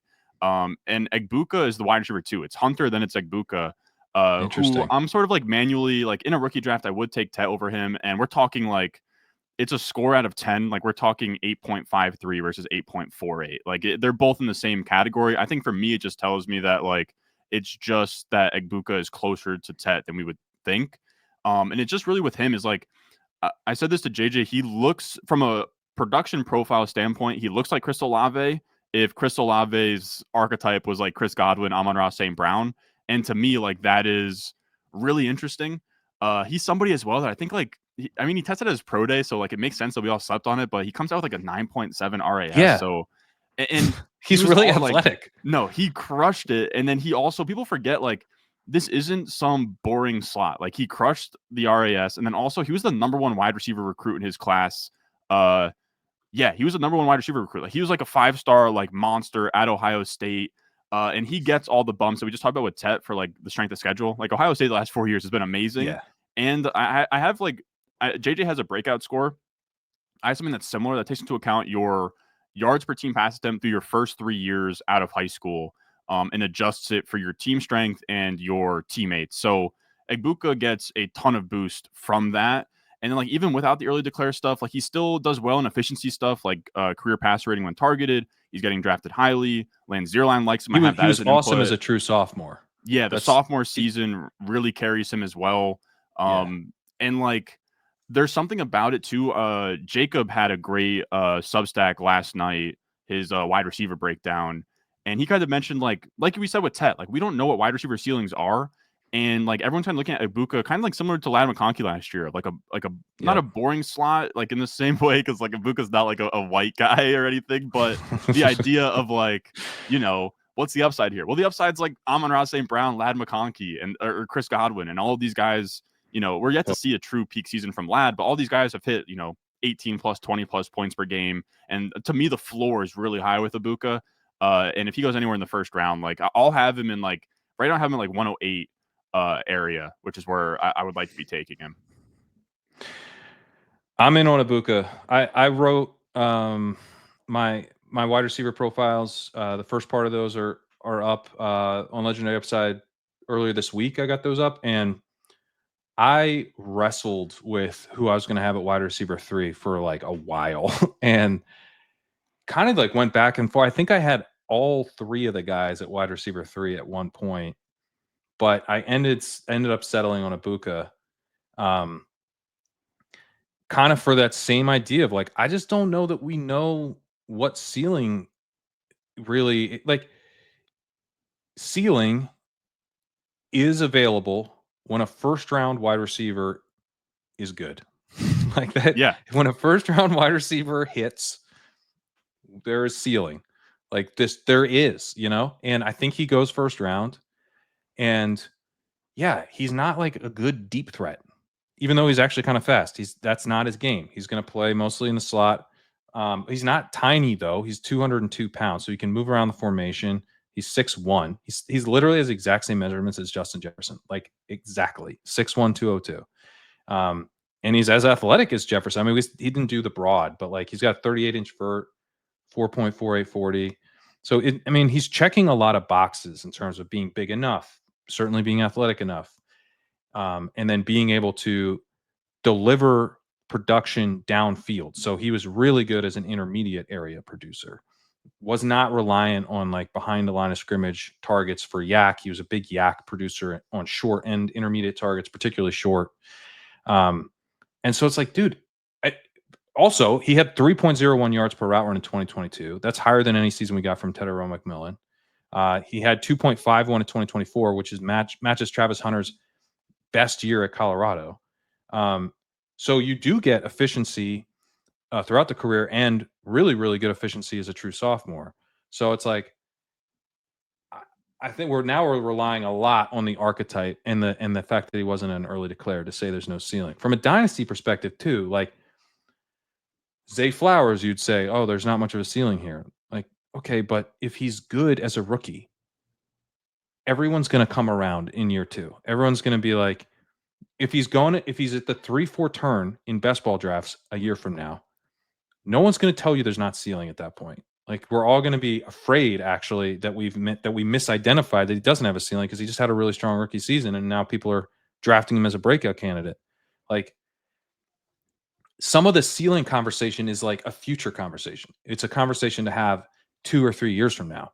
It's like, can he break out into an absolute superstar? But like CD Lamb didn't become a superstar until like year 4. You know, he was like a star probably by like year 2 or 3, and then he like explodes and wins fantasy leagues in year 4, right? It's like you don't it doesn't like very few of these guys are immediately absolute crushers as soon as they step foot. I suppose Ibuka has a lower percentage of doing that than some other guys, but I think he can pretty quickly establish himself as like a wide receiver 2, maybe even like a high end wide receiver 2. And then entering year 2, you're getting high end wide receiver 2 production that you feel confident about. And he's like a super young player with, you know, a great future ahead of him. That's a valuable asset. So I don't know. The whole ceiling conversation just doesn't even make sense to me. From what's the ceiling on? Is the ceiling on the trade value that you're going to get in a year from now? No, there's not that high of a ceiling on that. So I don't know. If you're worried about his 2027 ceiling, like figure that out in 2026 at least. Yeah, just figure it out later. And with like Ibuka, like it's definitely you make a similar argument of like, do we even know the floor or the ceiling? Like, of course, but I do feel really good about his floor of just like he looks super clean. Like I think it's gonna translate.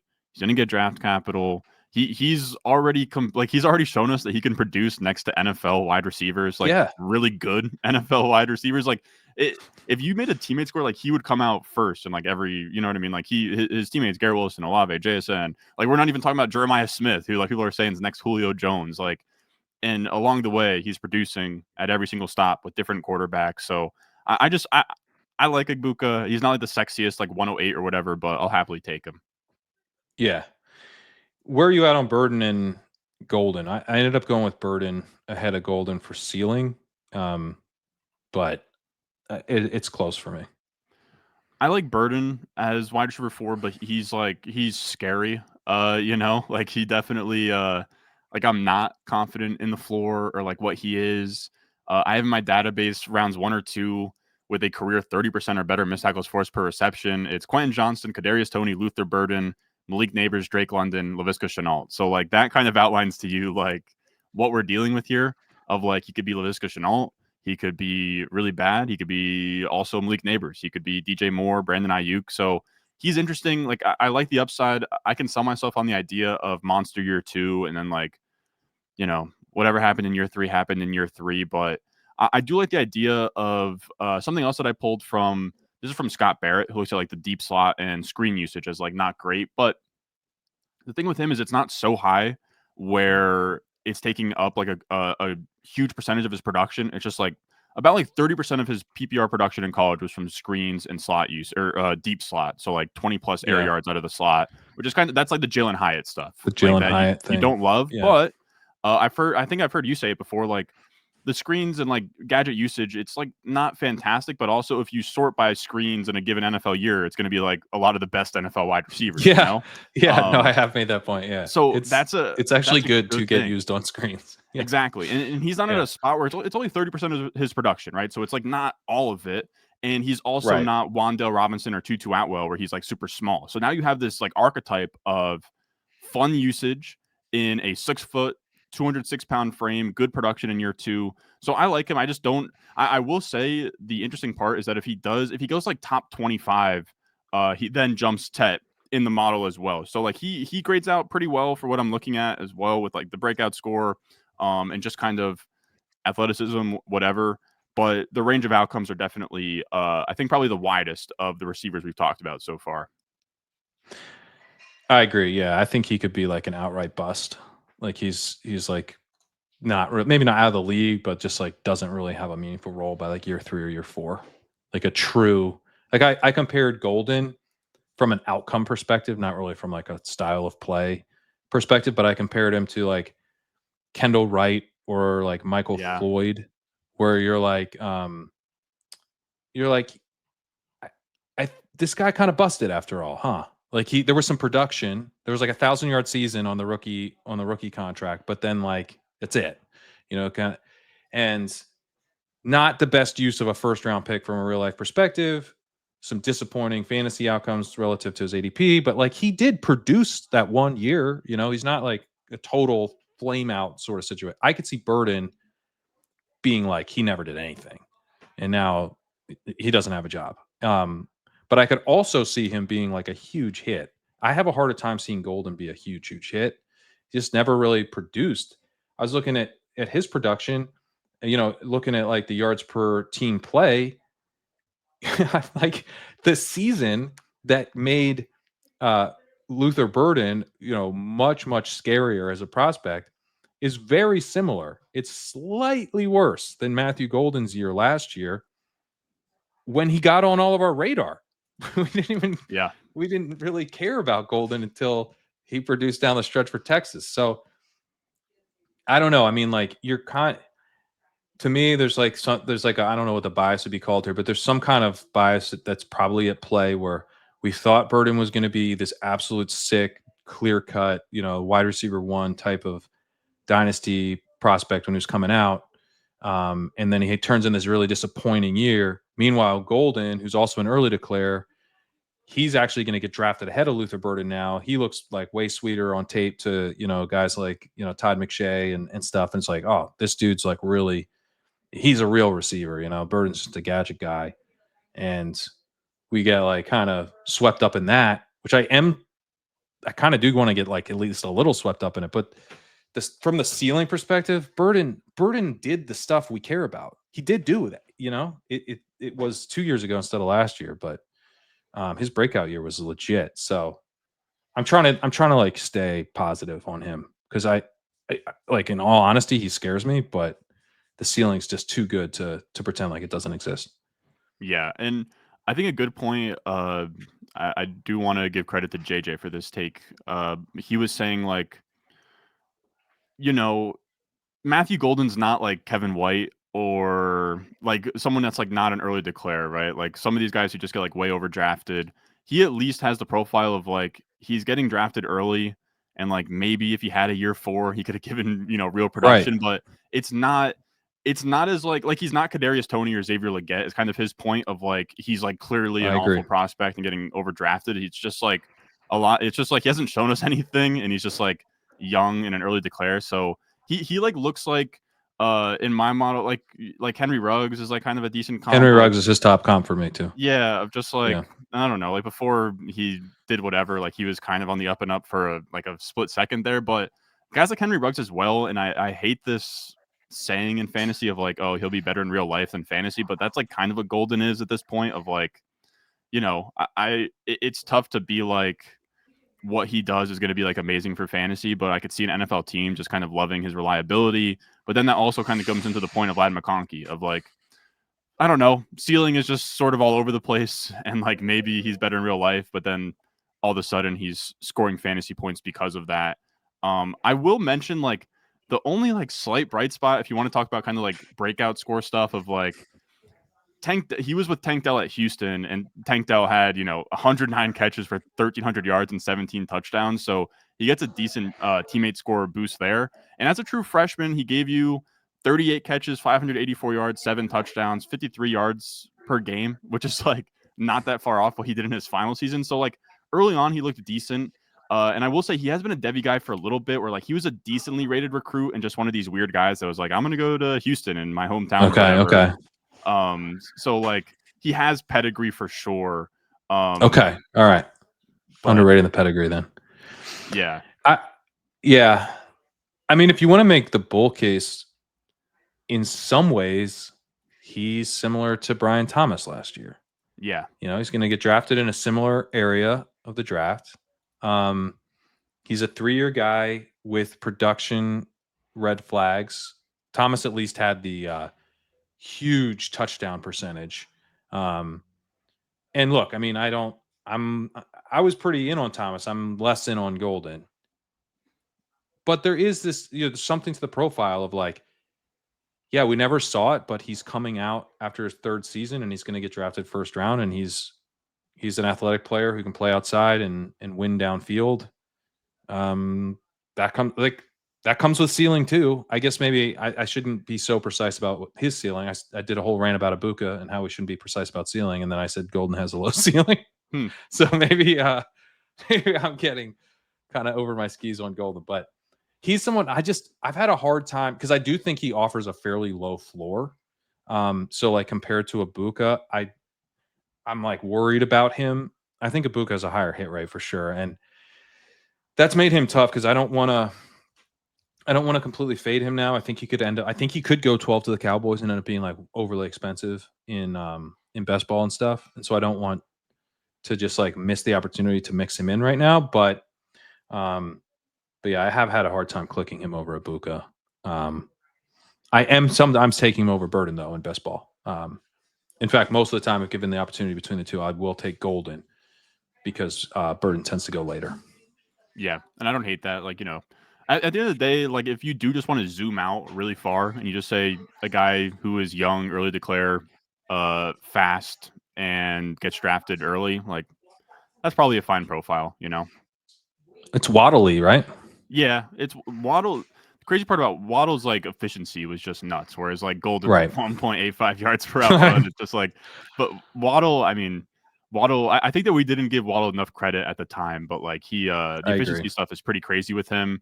And just like even the lore of Waddle's pretty crazy. There was the LSU versus Alabama game where I think he's like a true freshman or something. He gets like a face mask call on a punt return and he still takes it to the house against LSU. Like he really interesting player. Well, he also came back and played on a hurt ankle, I think. Exactly. And that like hurt some of his numbers, but it's like, hey, he was playing through an ankle injury and toughed it out because they were trying to win a title.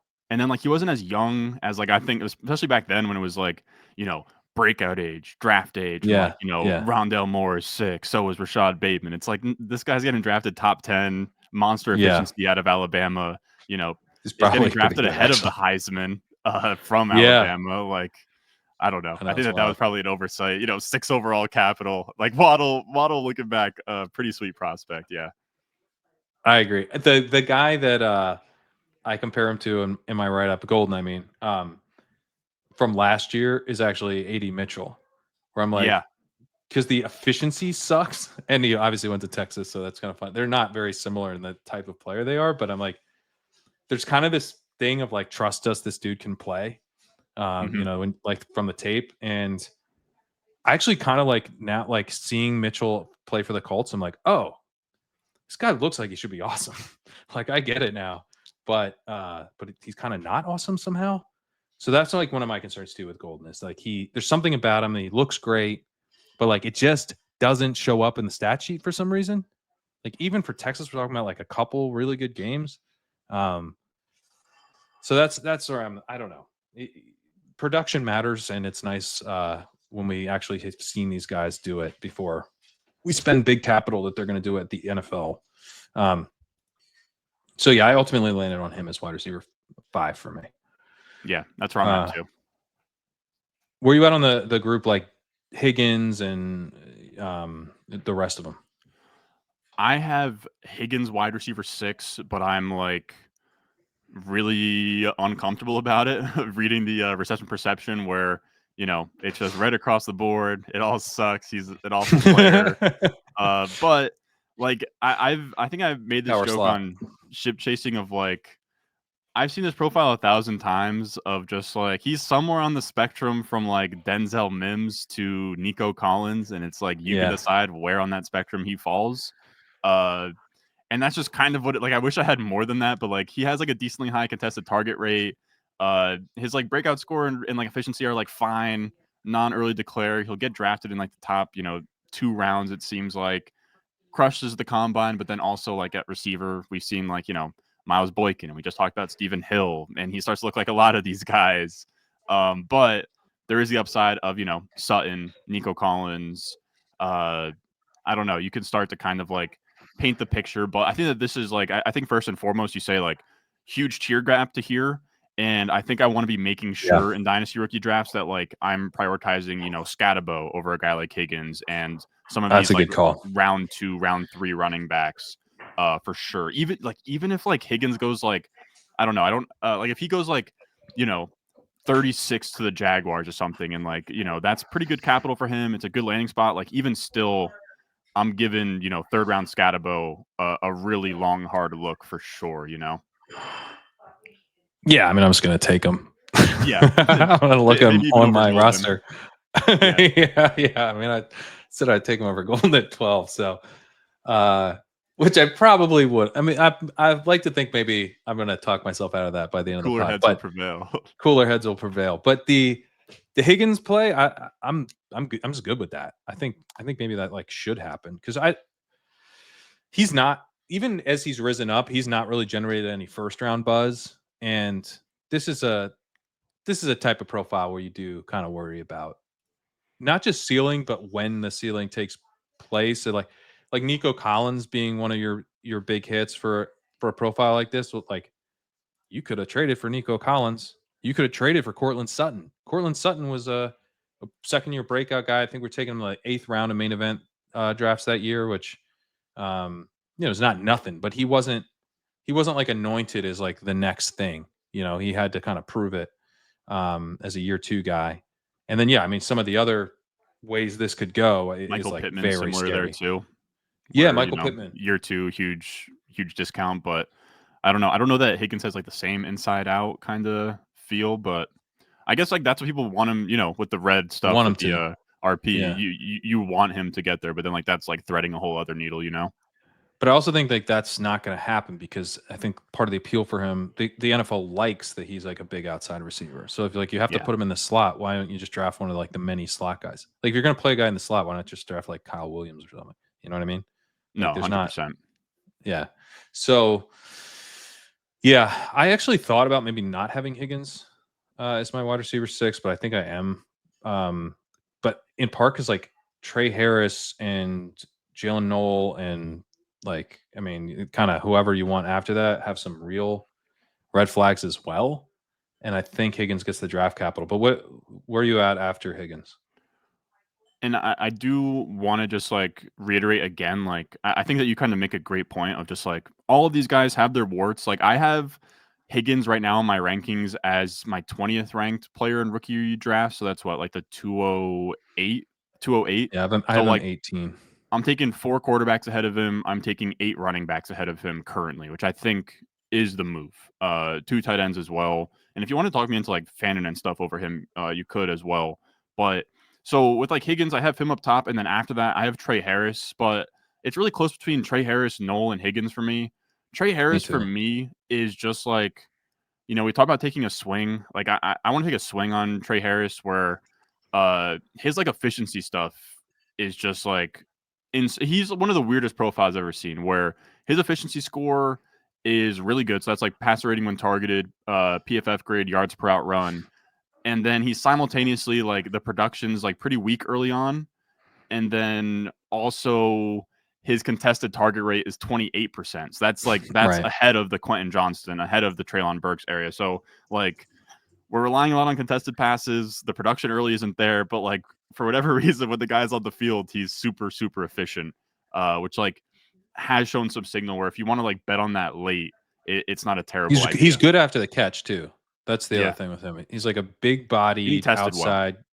He tested well, yeah. And it's like you're betting on him to be effective with the ball in his hands. So like yards per target stuff, I would expect him to excel in because it's like the concern is drawing the target in the first place, especially at the NFL level. And I have heard stuff. It's a little bit mixed on him in terms of the separation or the ability to get open. I don't think Matt Harm was like particularly bearish, but it wasn't great, but it wasn't like as concerning as Higgins. Um, but I have heard other people talk about like he just does not separate. And to me, it looks like he doesn't separate in the numbers. So I'm I don't know. At a certain point, I think you just want to bet on the efficiency.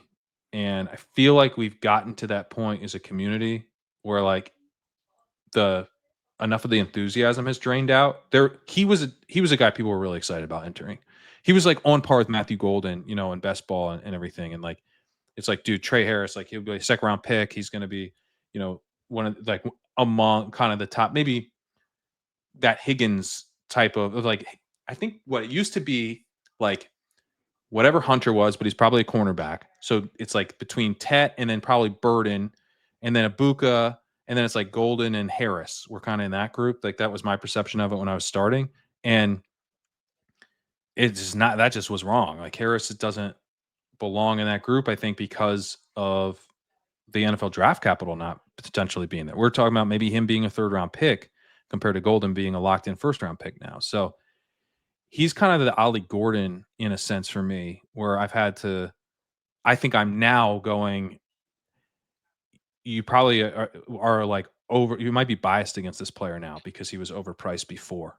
And I don't want to let that bias kind of stick around. I want to like flush that once we get a landing spot in draft capital for Harris. If it's good, I don't want to like overreact to like initial pricing in February. Yeah. I don't hate that of just like I don't know. That like you just want to bet on the efficiency, but it's just like I don't know. You have to like really start to piece things together and kind of Frankenstein how he works out. But yeah, I've been sprinkling him in some. I was telling you about the slow draft how I'm in. He's been falling into areas where I don't Yeah, mind clicking him because I think especially he is somebody that if he hits like it could be right away and in a big way. So totally. he could absolute zero, but he is the wide range of outcomes I'm down to kind of lean into.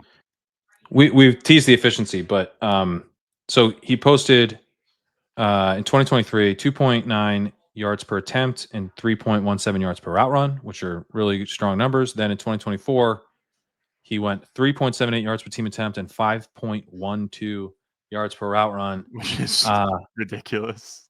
among all players with 70 plus targets, he led the FBS in yards per route run, meaning ever, not in 2024. I went back, I clicked through each year on the PFF. I couldn't. They don't have anybody who's at least 70 plus targets, and had a higher yards per route run since at least 2014. I looked at Devontae Smith's 2020 Heisman season, and he was at 4.39 yards per route run.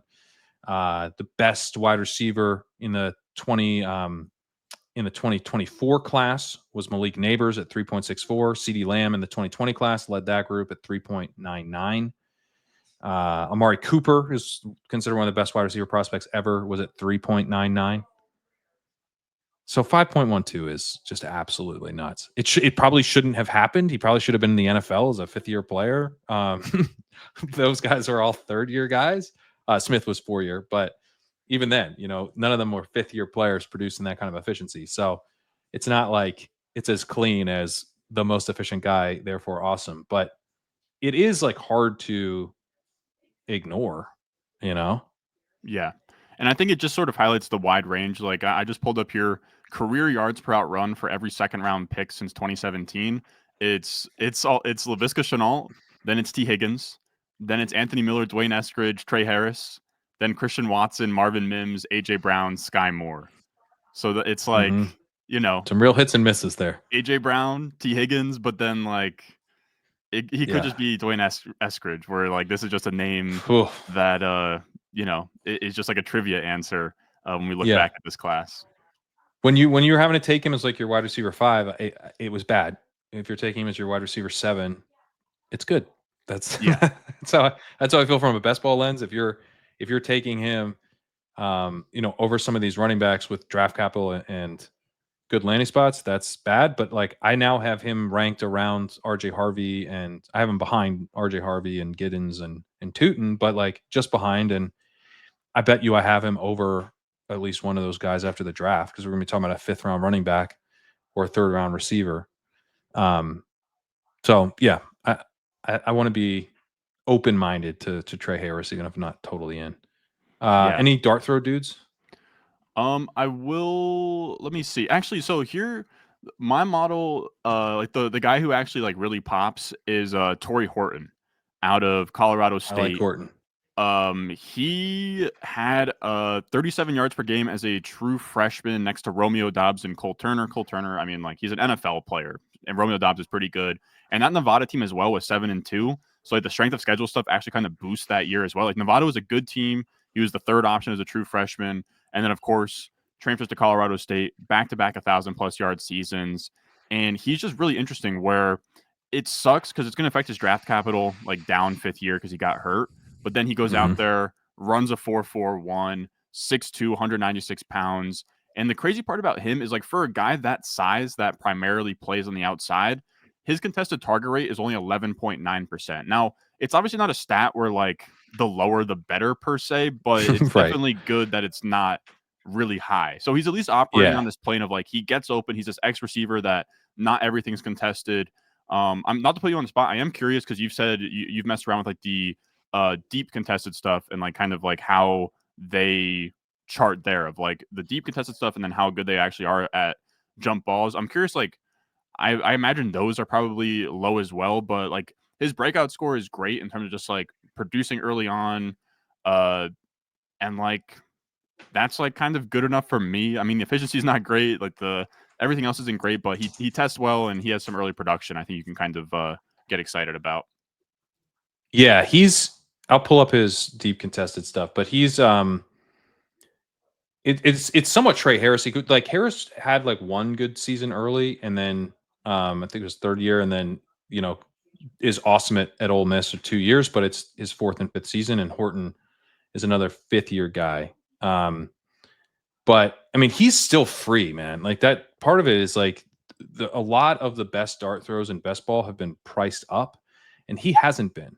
So I'm still pretty aggressive about drafting him as like 17th, 18th round pick, but like where you were taking a Kyle Williams, or like who else has been? Oh, Jack Besh. Jack Besh Yeah, those are is the another three. dude. Yeah. Yeah. So, okay. So Torrey Horton had 21% of his deep targets contested, which is pretty low. And then he had a contested catch rate of 58%, which is strong. Wow, So, and I like he that. was a deep producer as well. 41% of his career yards were on deep targets. So, um, he's like, my thing with Horton is does he get draft capital? And I've been pleasantly surprised as I kind of like check in, like, he seems to be right on that day 2 bubble that he might be able to sneak into the end of day 2, 3rd round pick. Where did okay, geez, Brugler mocked him 86 to the Chargers. Yep. That would be Which, sick. yeah, that is really nice. Ahead of Io Manor, which is like surprising. Like if NFL teams see him that way, that gets really interesting. Yeah. So he's been Horton. I'll pull up in best ball. I've got to have. He's one of my highest drafted receivers because he remains free. Like I was saying, everybody You're else seems right. to I be think the getting priced perception up. is like he's from me from like an objective standpoint. I would call him, Kyle Williams, and Besh all in the same tier. I think Horton's probably like from a public perception, probably like a tier below them. Uh, Yeah. he's like not as aesthetically pleasing as what I would say. From like a RP perspective or film Right. or Right. whatever. He's my second highest drafted receiver actually. Oh hell yeah! Yeah, behind Tedero McMillan. Um, but yeah, he's. I think the public perception on him, and this is something I was late to, but have obviously gotten on board with, is that he is in the mix to be drafted round 3. Um, the guy that I'll shout out is actually Alec Iomanner.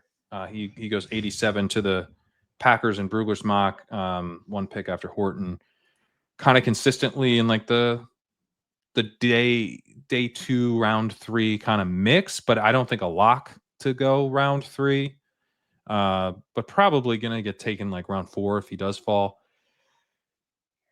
Get a little bit of like Troy Franklin vibes with him of like he does a thing which is like downfield. He's like a deep threat downfield kind of, but like I'm not sure the thing will actually work. I don't know that Mhm. he's going to be able to produce that way. Um, but he's big. He's an underclassman. He is an early declare, and he was productive. And I have just been burned by this with Franklin, um, where like kind of like the zoomed out view is target, and then some of the stylistic stuff is kind of like proceed with caution. Um, but look, until he's also drafted in the 4th round, like Franklin was, I'm going to hold out hope. I could see Io Manor actually being a pretty nice hit from where he's, from the price that you have to pay, both in Dynasty and Best Ball. Yeah, Iomanner is not bad. He in my old model, like it really liked him. The newer one, he gets pushed down a little bit for the like 26.9% contested target rate's not great. His like efficiency score is not great either, but like He's also bad on his deep target profile is the reverse of Horton's, where he's 41% contested target rate and a 30% contested catch rate. oh So man. that's where you get to like the JJ Arthega-Whiteside, Terrace Marshall type of like, oh, so you're telling me you relied on deep production and you suck at contested catches and you don't get open Yeah. maybe that great. So that's But scary. he was a big short area producer too, so I think he has maybe a secondary out as like a possession guy. Yeah, and I mean he tested well as well. But yeah, like he did have 2 years there where he literally was the Stanford offense or whatever, but then you're also looking at like again with these weird Pac-12 teams, man, where like their FPI and stuff is like almost uh like group of 5 level over the past like 2 years or so. Where just like they've just been like floating around at these like bottom feeders. Mm. So he gets a little bit of a ding there. So I don't know. Io Minor, like I'm fine with. He is just part of that kind of like big jumble. Yeah, that's Just probably hoping these fair. guys go round 3. Yeah, right. This is a group where I am like going to throw out a lot of priors. Like tell me who's round 3 and who's not round 3, and I'll adjust accordingly pretty aggressively. All right, do you have time to talk tight end? Yeah. All right, let's talk tight end. Loveland's there's like maybe a little bit of buzz like this shoulder injury could linger. I don't think it'll affect the season, but like maybe it affects his summer, and maybe it affects his draft capital a touch as well. But outside of that, I've had him and Warren extremely close. Warren's one pick ahead of me in my dynasty ranks. Where are you at on those guys? I have Tyler Warren at 9 and I have Loveland at 13. But that does make it seem like I like am really convicted on how I feel between the two of them. It's really just more like I'm kind of expecting Warren to go top 10 and then Loveland to be more of like a late first, even though I know like I know in Brugler's he goes 14 compared to Warren's 10. Uh, but I do have Warren's like a mini tier ahead, just as like a complete tight end. I think he's gonna get drafted higher, but just like you talked about it earlier of like you could see Warren go ahead of like Tet in rookie drafts and be like the 106, 105. Generally speaking, I'm just like even in tight end premium, I just tight ends are just really scary. Like in general, we're just like even the guys who get drafted early, they can suck. Like we just got the gift of Brock Bowers, who is amazing, but like outside of that, it's just like if tight end production, like everything we thought mattered, like Noah Fant would be really good, and like Eric Ebron would have been better, and Vernon Davis would be like a Hall of Famer, but instead he's just like a really solid player from like the 2010s.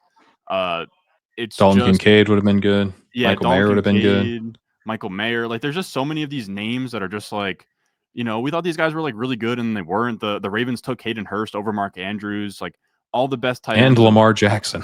and Lamar Jackson. Like the best tight ends of this generation, none of them were taken. Like Bowers, sure, but like the rest of them, you're talking Kelsey, Kittle, Ertz, all of these guys. Jimmy Graham, Gronkowski.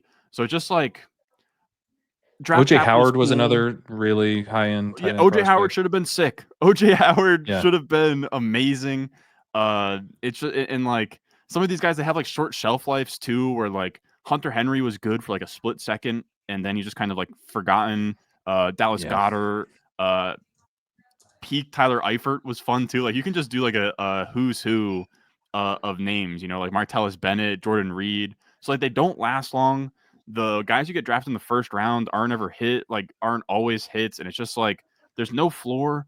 And then Right. like especially without like I don't know, it's tough because like Bowers didn't test, but without like testing to kind of solidify a ceiling where like tight end is the one spot where to have the upside of Jimmy Graham, Gronkowski, like, Kittle, you got to test well. You got to be agile or have a monster speed score. Like, speed score matters a ton. And it's like, without that confirmation from Warren, it's like, is he just going to top out at like Hawkinson, like Ertz, which is like fine, but like, for a position like this where we could easily look back and be like, well, this guy was the 109, similar to kind of like Kincaid, where Kincaid was like the 109, 110, and then Laporta was a second round, like a late second rounder in rookie drafts, and he was a monster. We're gonna look back and like Fannin in the late second, or Mason Taylor, or Arroyo, or all of these names, like one of them's gonna maybe be better, and then like that's gonna suck.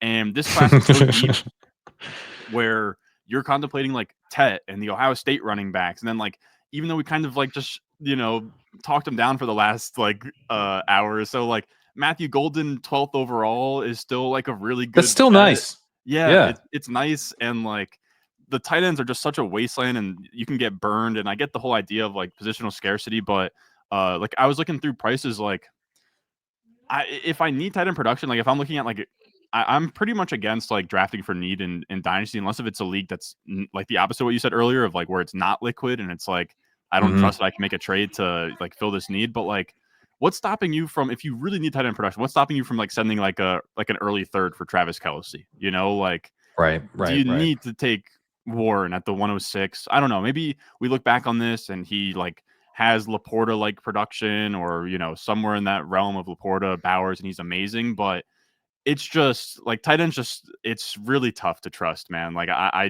can't do it. I don't know. Like if he goes top 10 and the landing spot's sick and everyone takes him like 106 in tight end premium, I don't think I'll have a lot of them.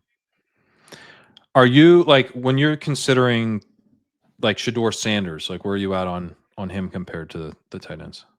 If Shador goes top 12 to like 15, I'd probably have him over the tight ends. But for now, I have Shador. And this isn't like fully updated. Like I will say, using Brugler's mock when I recorded with JJ, you had Milrow to the Giants at 34, and you had Loveland to the Colts at 14. I preferred Milrow there, just on the idea of just like his rushing production. If he starts games, like he's gonna have huge, value upside there. So that's like, there's gonna be a couple quarterbacks that'll be in the mix. Like I think Shador with top 12 capital, Dart with top 12 capital, and honestly, like Milrow with like top 40 on a spot that I like, are probably all guys that have ahead of Loveland, and then like really consider over Warren. But again, it's like, I don't know. Like it's very weird with these tight ends, right? Because you can poke holes in Warren's, like, oh, you hear of like, oh, he didn't outproduce Brenton Strange or Theo Johnson. Well, the thing is like at tight end, like none of it really matters. Like if you sit down and like try and make a tight end model, like again, like you talk about Noah Fant and like OJ Howard, if like the production and like the breakout age and dominating mattered, like Jason Morrow is another good one where he had like 1,200 receiving yards at A&M, goes to the Jets and like just sucks. So it's just like, Jason Morrow is one of those ones you're like, what? Austin Safarian Jenkins can really pop for you depending on so what it's you're just looking at. like tight ends are just so tricky that like I only want to be taking Max them if, Williams. yep, Max Williams will break a model. That Max man was built to Williams. break a model. Exactly. Like there's just so many, like that'll pop and just not even like. Remember how long we had to wait for David Njoku? People forget Yeah, we had that's to true. wait. We had to like he looked like a dud. He was behind Austin Hooper at one point. Yeah, he looked like a dud, and then like all of a sudden he like year 4, year 5. So that's like, I mean, like you can make the case of like, okay, well we're in the modern NFL, like, which is like maybe what like 3 years after that, and you're gonna be like, oh well, Laporta Right. produced right away, and Bowers, but it's like, McBride was a 0 in year 1, where McBride was like McBride you were getting for 3rd round rookie picks on like the dynasty trade market. So it's just like, I don't know. I'm not saying that Warren's going to face plant to that same degree, but like the tight ends are they're so tricky. In like, but then you can be like, oh well, Loveland produced early, but like as I just said, like I just don't think it matters a ton. Like I know Loveland has like the crazy dominator rating early, and it's just like at the end of the I day, think it matters. It's just so much noisier, right? It's exactly, just it's so so much noisier. noisy, and I kind of just Yeah. view these guys as like player A with 1st round draft capital, tight end. You know what I mean? That's kind of just how in like definitely filtering through the idea of like like the extremes of like Darnell Washington blocking more and like not being a receiving upside threat. Like I'm definitely thinking through of like receiving threat and draft capital, but it's tough to be like I don't have a ton of conviction of like this is like unless if you're Bowers. Like outside of that, it's just like Yeah, Bowers was different. Pitt's. I'll be honest, Pitt's broke me. Pitt's broke me. Like it's just like these tight ends, 1st round tight end. That's all like I'm not buying into the idea of like I know Warren threw some passes and took some rushing attempts. Like Right. I'm not buying that he's Right. gonna be Taysom Hill or whatever somebody might be selling you. Like it's just he's just 1st round draft capital, top 15 capital, tight end, player A for me in my head. And like I think like late 1st is like where I'm fine taking that profile. Yeah, I mean, the way you're talking, I'm like, I feel like we should probably just take these quarterbacks ahead. 100%. Like the quarterbacks are going to be worth more next year, so why wouldn't we take them ahead now? Like, they're very likely to be worth more next year. But we're supposed to take the tight end first, so are we gonna do that, or are we just gonna take the guy who will cost more in a year? I don't know. I'm obviously the thing is that if Warren or Loveland really hits, they're going to be worth a ton. But I do think in most scenarios that like Shador Sanders will be worth more than Colston Loveland a year from now. Yep.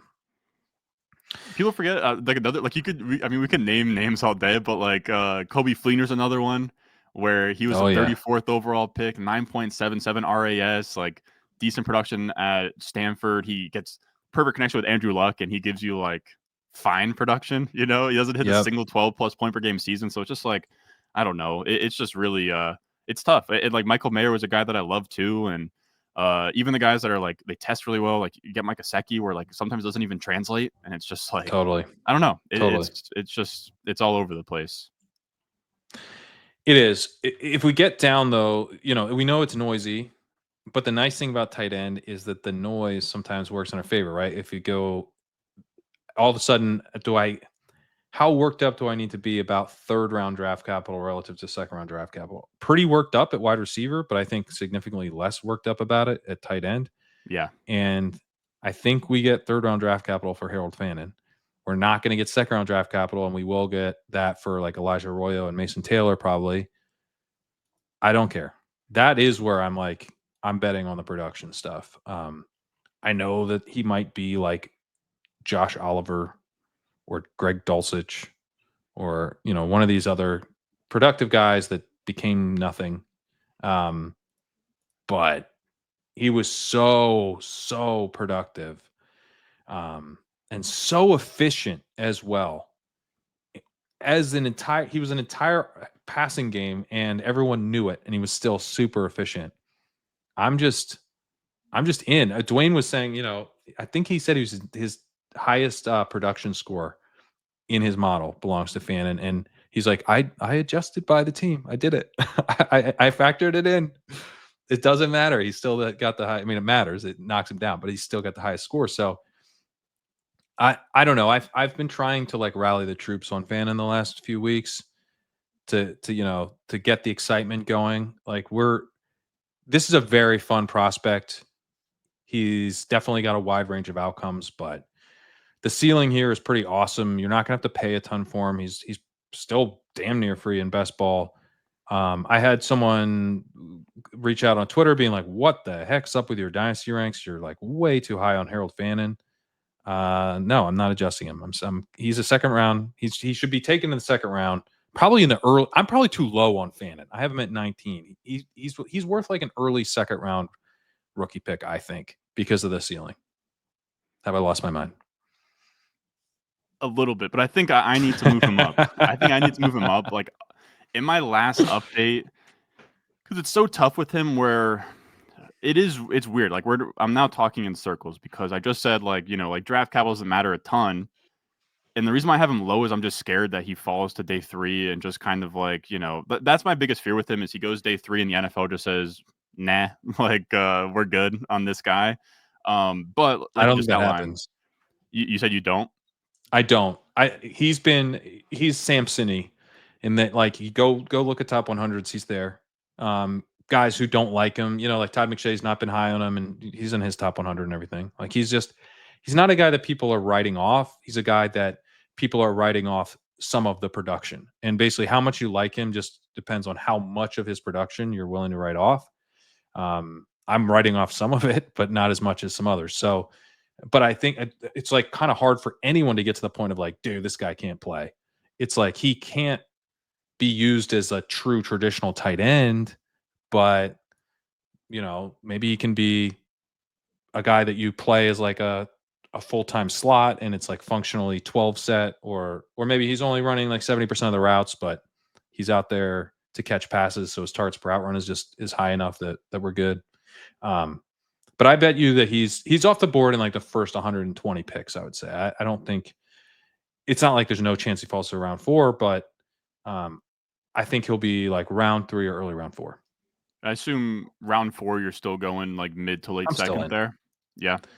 Yeah, I mean, I would say probably more like late second, but I'm still in early round 4. It's in the 4th round. It'd be like a little bit dependent on like what happened. Like, is it a team that kind of likes using the tight end and just like was like, this guy's underpriced, let's grab him, or does it feel like a team has a plan for him? Because that's what I just want a team that's smart and has a plan for how to use him.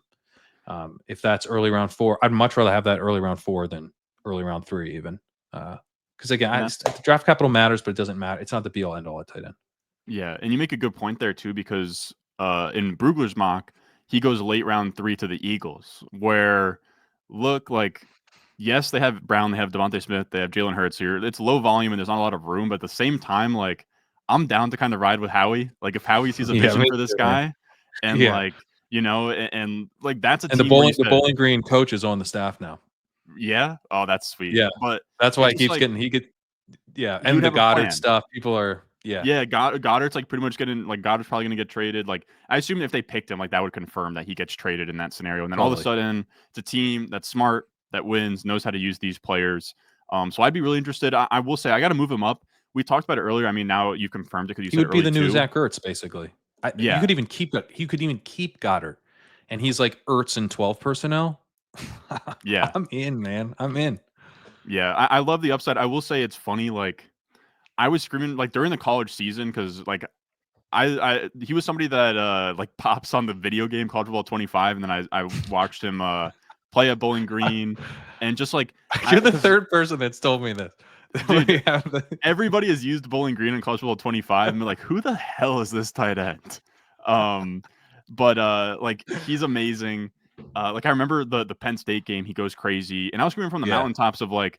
I thought that he should have won the Mackey Award over Tyler Warren. Tyler Warren wins best tight end in the Damn. country. I think it should have been like the way that like you said, he was the offense. Everybody knew it, and he did it against Power 5 here and there. Yeah. And Yeah. like statistically, it's like the most preposterous tight end season it's I've ever it's seen. preposterous. It's Yeah. preposterous. It breaks college dominator rating, and that's like what you're betting on here. So I do like the same point I made earlier of like when we get to this Higgins, Trey Harris, like jumble of receivers that in this class, like one of these guys would go to a landing spot like early round 2 and like get hyped up. Like I kind of just want to get back on the idea of the strength of this class is the running backs, and like the tight ends are also deep and good.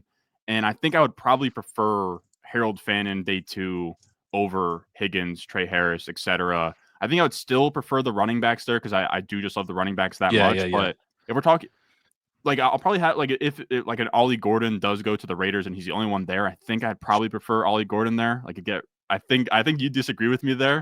I wouldn't do it. Because I just see, I'm like, it's like you took Zamir White over Trey McBride Yeah. kind of Yeah. vibes, That's you know? definitely that's something on the table, but I gotta move him into the second. I will say, like, I have a tight end model that doesn't really like him, but, like, also tight end models are just, like, so all over the place. Like, your top 10 all-time scores are gonna be, you know, duds and, like, Gronk, Pitts, Bowers. Like, it's just not It gonna just be. stuff doesn't point in like the same direction consistently enough. It's like if you Yeah. overweight draft capital, then it's like Eric Ebron is your best tight end. It's like I Yeah. don't know. There's It's a really tricky position, but I think that you like I've heard you and like Davis both talk about it of just like what do you win when you win? And with Harold Fannin, it's just that a team accepts that he is their slot receiver, and then all of a sudden you have you know a slot receiver in your tight end spot, and that's enough for yeah. me. As like a if a team drafts him, they should have a vision for him, and he could bust, but like in the second round, anybody can. Yeah, the Kyle Pitts stuff, it's a little bit, kind of the the the James Franco first time noose around the neck meme because like we Yeah, did the Ladarius Green hype. We've chased these tight Greg ends in Dulcich, the like you past. said. Yeah, yeah, Greg Dulcich. Yeah. So this is not. I'm just like I think I'm more comfortable with the most likely scenario being tragedy. That Yeah, this probably isn't going to work, but I think it really could work. I mean, one of the comps, and I've heard Charles McDonald do this comp as well from a film perspective, but it pops statistically for me too, is actually Aaron Hernandez. Um, yeah, which, when he was playing football was he was so would be a good, man. bullish comp. Yeah. And stylistically, like that's where you talk about like what about the tight end competition on some of these rosters? And it's really more about the slot receiver and the willingness to play out of 12 personnel. Like I would be psyched if he went to the Rams. And it's like Higbee's the traditional guy. But he's a weapon for them. And he's a yak guy. I would be fine if he went to the 49ers, even with Kittle there. Because I think you're thinking about him more as like a slot, or like a guy who allows you to be multiple out of 12, like he's unlocking some, like a team that's like kind of thinking that way. Um, that's where I would get really excited about him. And then, yeah, like is Mason Taylor like in points per career starts leagues? I would take Mason Taylor, but like what do you win when you win with a guy like that? Not that, I mean, tight end's so weird that you could win like K. Dotton, I suppose, or Dalton Schultz, which isn't Yeah. nothing, but can I have fun? Am I not allowed to have fun? I will say with the Aaron Hernandez comp, you actually, I mean, you're kind of exposing me for not being completely up to date, but I'm surprised to see 33 carries, 159 yards, and 5 touchdowns for Fannin in his entire career. He actually had more rush attempts in his first 2 years than he did in his final year. So, like, he had always been this, like, H back, like you said, Aaron Hernandez. I think Ben Sinnott was, like, maybe a little bit like that. I think I'm probably Yeah, off it's date. like maybe it's Sanat, but it works kind of thing. Yeah, Bowers too. Like Bowers is Yeah, just like a monster rusher. So uh yeah, I'll take that. yeah. Where are you at on like Taylor and Arroyo? Do you have any real interest in them? So again, like with my tight end model, I kind of take it with a grain of salt, but Mason Taylor is the tight end 3 for it. Uh he's projected to get the best draft capital, and then he also tested and it wasn't bad. It was actually pretty good. So he's like athletic. Of course, his numbers are pretty rough in terms of like I know his yards per out run is bad, and he doesn't really have a monstrous peak production year. But like 6'5", 251 pounds, 4.68. He's really young as well. He has like I guess decent pedigree, being the son of Jason Taylor. His I think his freshman year he like outproduced Brian Thomas and Jack Besh on that LSU team. Right. So I'm a fan. I think the NFL is going to like him more than others, but he also doesn't. It's not like in a Darnell Washington way where it's as a blocker. It's just that he's like a smooth operator, is what they keep saying, and Hmm. I'm just fine with that. Like he just looks fine. He'll get drafted high. He also like again another input for me is Lance Zierlein. Lance Zierlein has him uh as like the same grade as like Noah Fant and like just below Michael Mayer at like Wow. 6.4, Michael Mayer 6.44. And they're like decently predictive. They're not amazing. Like, of course, OJ Howard has a really good Lansing line grade, but he grades pretty well as just like a good athlete, solid production, young draft Yeah, capital. So I'm into him as like like an early third rookie pick. I'm fine with. that's kind of how I'm at. I've got. Let's see. Wait, where'd they go? And I'd probably prefer Yeah, him to Arroyo and Ferguson, pending like landing spot, is what I would say. Arroyo, I like purely because he's going to get draft capital, and the draft capital will be related to receiving traits that show up on film. And I'm trusting others to find those traits. But that's what I hear, and um, it's kind of like at a certain point, I'm willing to do it. Those both those guys are kind of more like late thirds for me. Like I'd rather take stabs on Jack Besh, or like certainly like if Torrey Horton were to go in the third round, I'd rather take him than those guys, I think. But um, yeah, they are fairly safe investments in a weird way, because I do think both of them get drafted in the second round. And so right now, like if you had like a pre-draft rookie draft, taking them in like the mid third round is probably pretty safe for not burning a pick. Yeah, and now that you say it, like honestly, I think Arroyo like grades better if he gave me some testing. And like that's kind of the issue with Yeah, tight ends that sure. don't test is like he'd Yeah. pop. But I will say something that's good that I found is actually like pretty predictive for tight end is career yards per reception. So just like making big plays. Mm. He has 16.4 career yards per reception, which is another reason why we love the other Miami tight end David Njoku, 16.6 in his college career. Um, did you mention Max Williams earlier? I did. He's at 16.2. The guy who has the Yeah. highest in my database is Darren Waller with 19 yards per catch. So Well, like that's good. that's bullish for Arroyo that like when he catches the ball, he's making a big play. Gronk was another guy at 16 plus yards per reception. Mark Andrews 15.8. So you like to see that as like a guy, big play tight end. He's not a Zach Ertz, whatever. And I think the uh testing would have sort of like confirmed that. Yeah, I would say that generally with tight end, I want to see one of two things in terms of the way they're producing yards to get like really excited. The first would be Yak, um, which that's what we get with Fannin, and that's what we get with Tyler Warren. Um, the second would be the ability to like stretch the field and kind of be that deep seam threat, and that's what we've got. That's like kind of more like the Mark Andrews thing. Um, but it's also Colson Loveland, and then it's also Elijah Arroyo. That 37% of his career yards were on deep targets. So he's a downfield guy. And yeah, I think that's like the yards per reception would be along those same lines of like have a superpower, because your superpower tight end is unlikely to be dominant target share numbers. Like like, and if it is, you probably also are like amazing after the catch or really good down the field. But normally at tight end, it's like you kind of have to have some reason for the offense to be including you. And it's like if you can actually beat linebackers and safeties down the field, awesome. If you can generate huge yards after the catch, like I mean, that would be Bauer's superpower, right? Compared to like a Gronk. Gronk would be the seam stretcher. Bowers would be the yak guy. Pitts would have been the seam stretcher. Unfortunately, the seam has not been stretched enough. We'll Um, see one day. yeah, yeah. So I kind of think about it like that too. But Arroyo does have that like style where he could maybe be a seam stretcher. Yeah. All right, man. We went way longer than I thought we'd go here, but I appreciate it, and let the people know where to check you out. Of course, you can find me Ron Stewart on YouTube. That's pretty much where all of my stuff is, whether it's redraft, dynasty. I mean, we're in the thick of dynasty season, so it really is just dynasty at this point. It'll be redraft in the off season, but pumping out content over there. NFL draft is up here soon. It's an exciting time.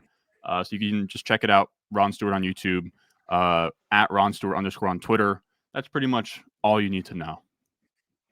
All right. Appreciate you guys watching. We'll be back here next week. I'm not sure exactly what I'm going to do next week. I will have an episode of Legendary Sickos out around a similar time to this episode, just after. So check that out. And check out the ship chasing live stream that we'll be doing for round 1 of the draft. We're going to have Ron join us for that. And just a lot of festivities as we see where these guys actually land. Yeah, looking forward to that. See you later. Thanks for watching.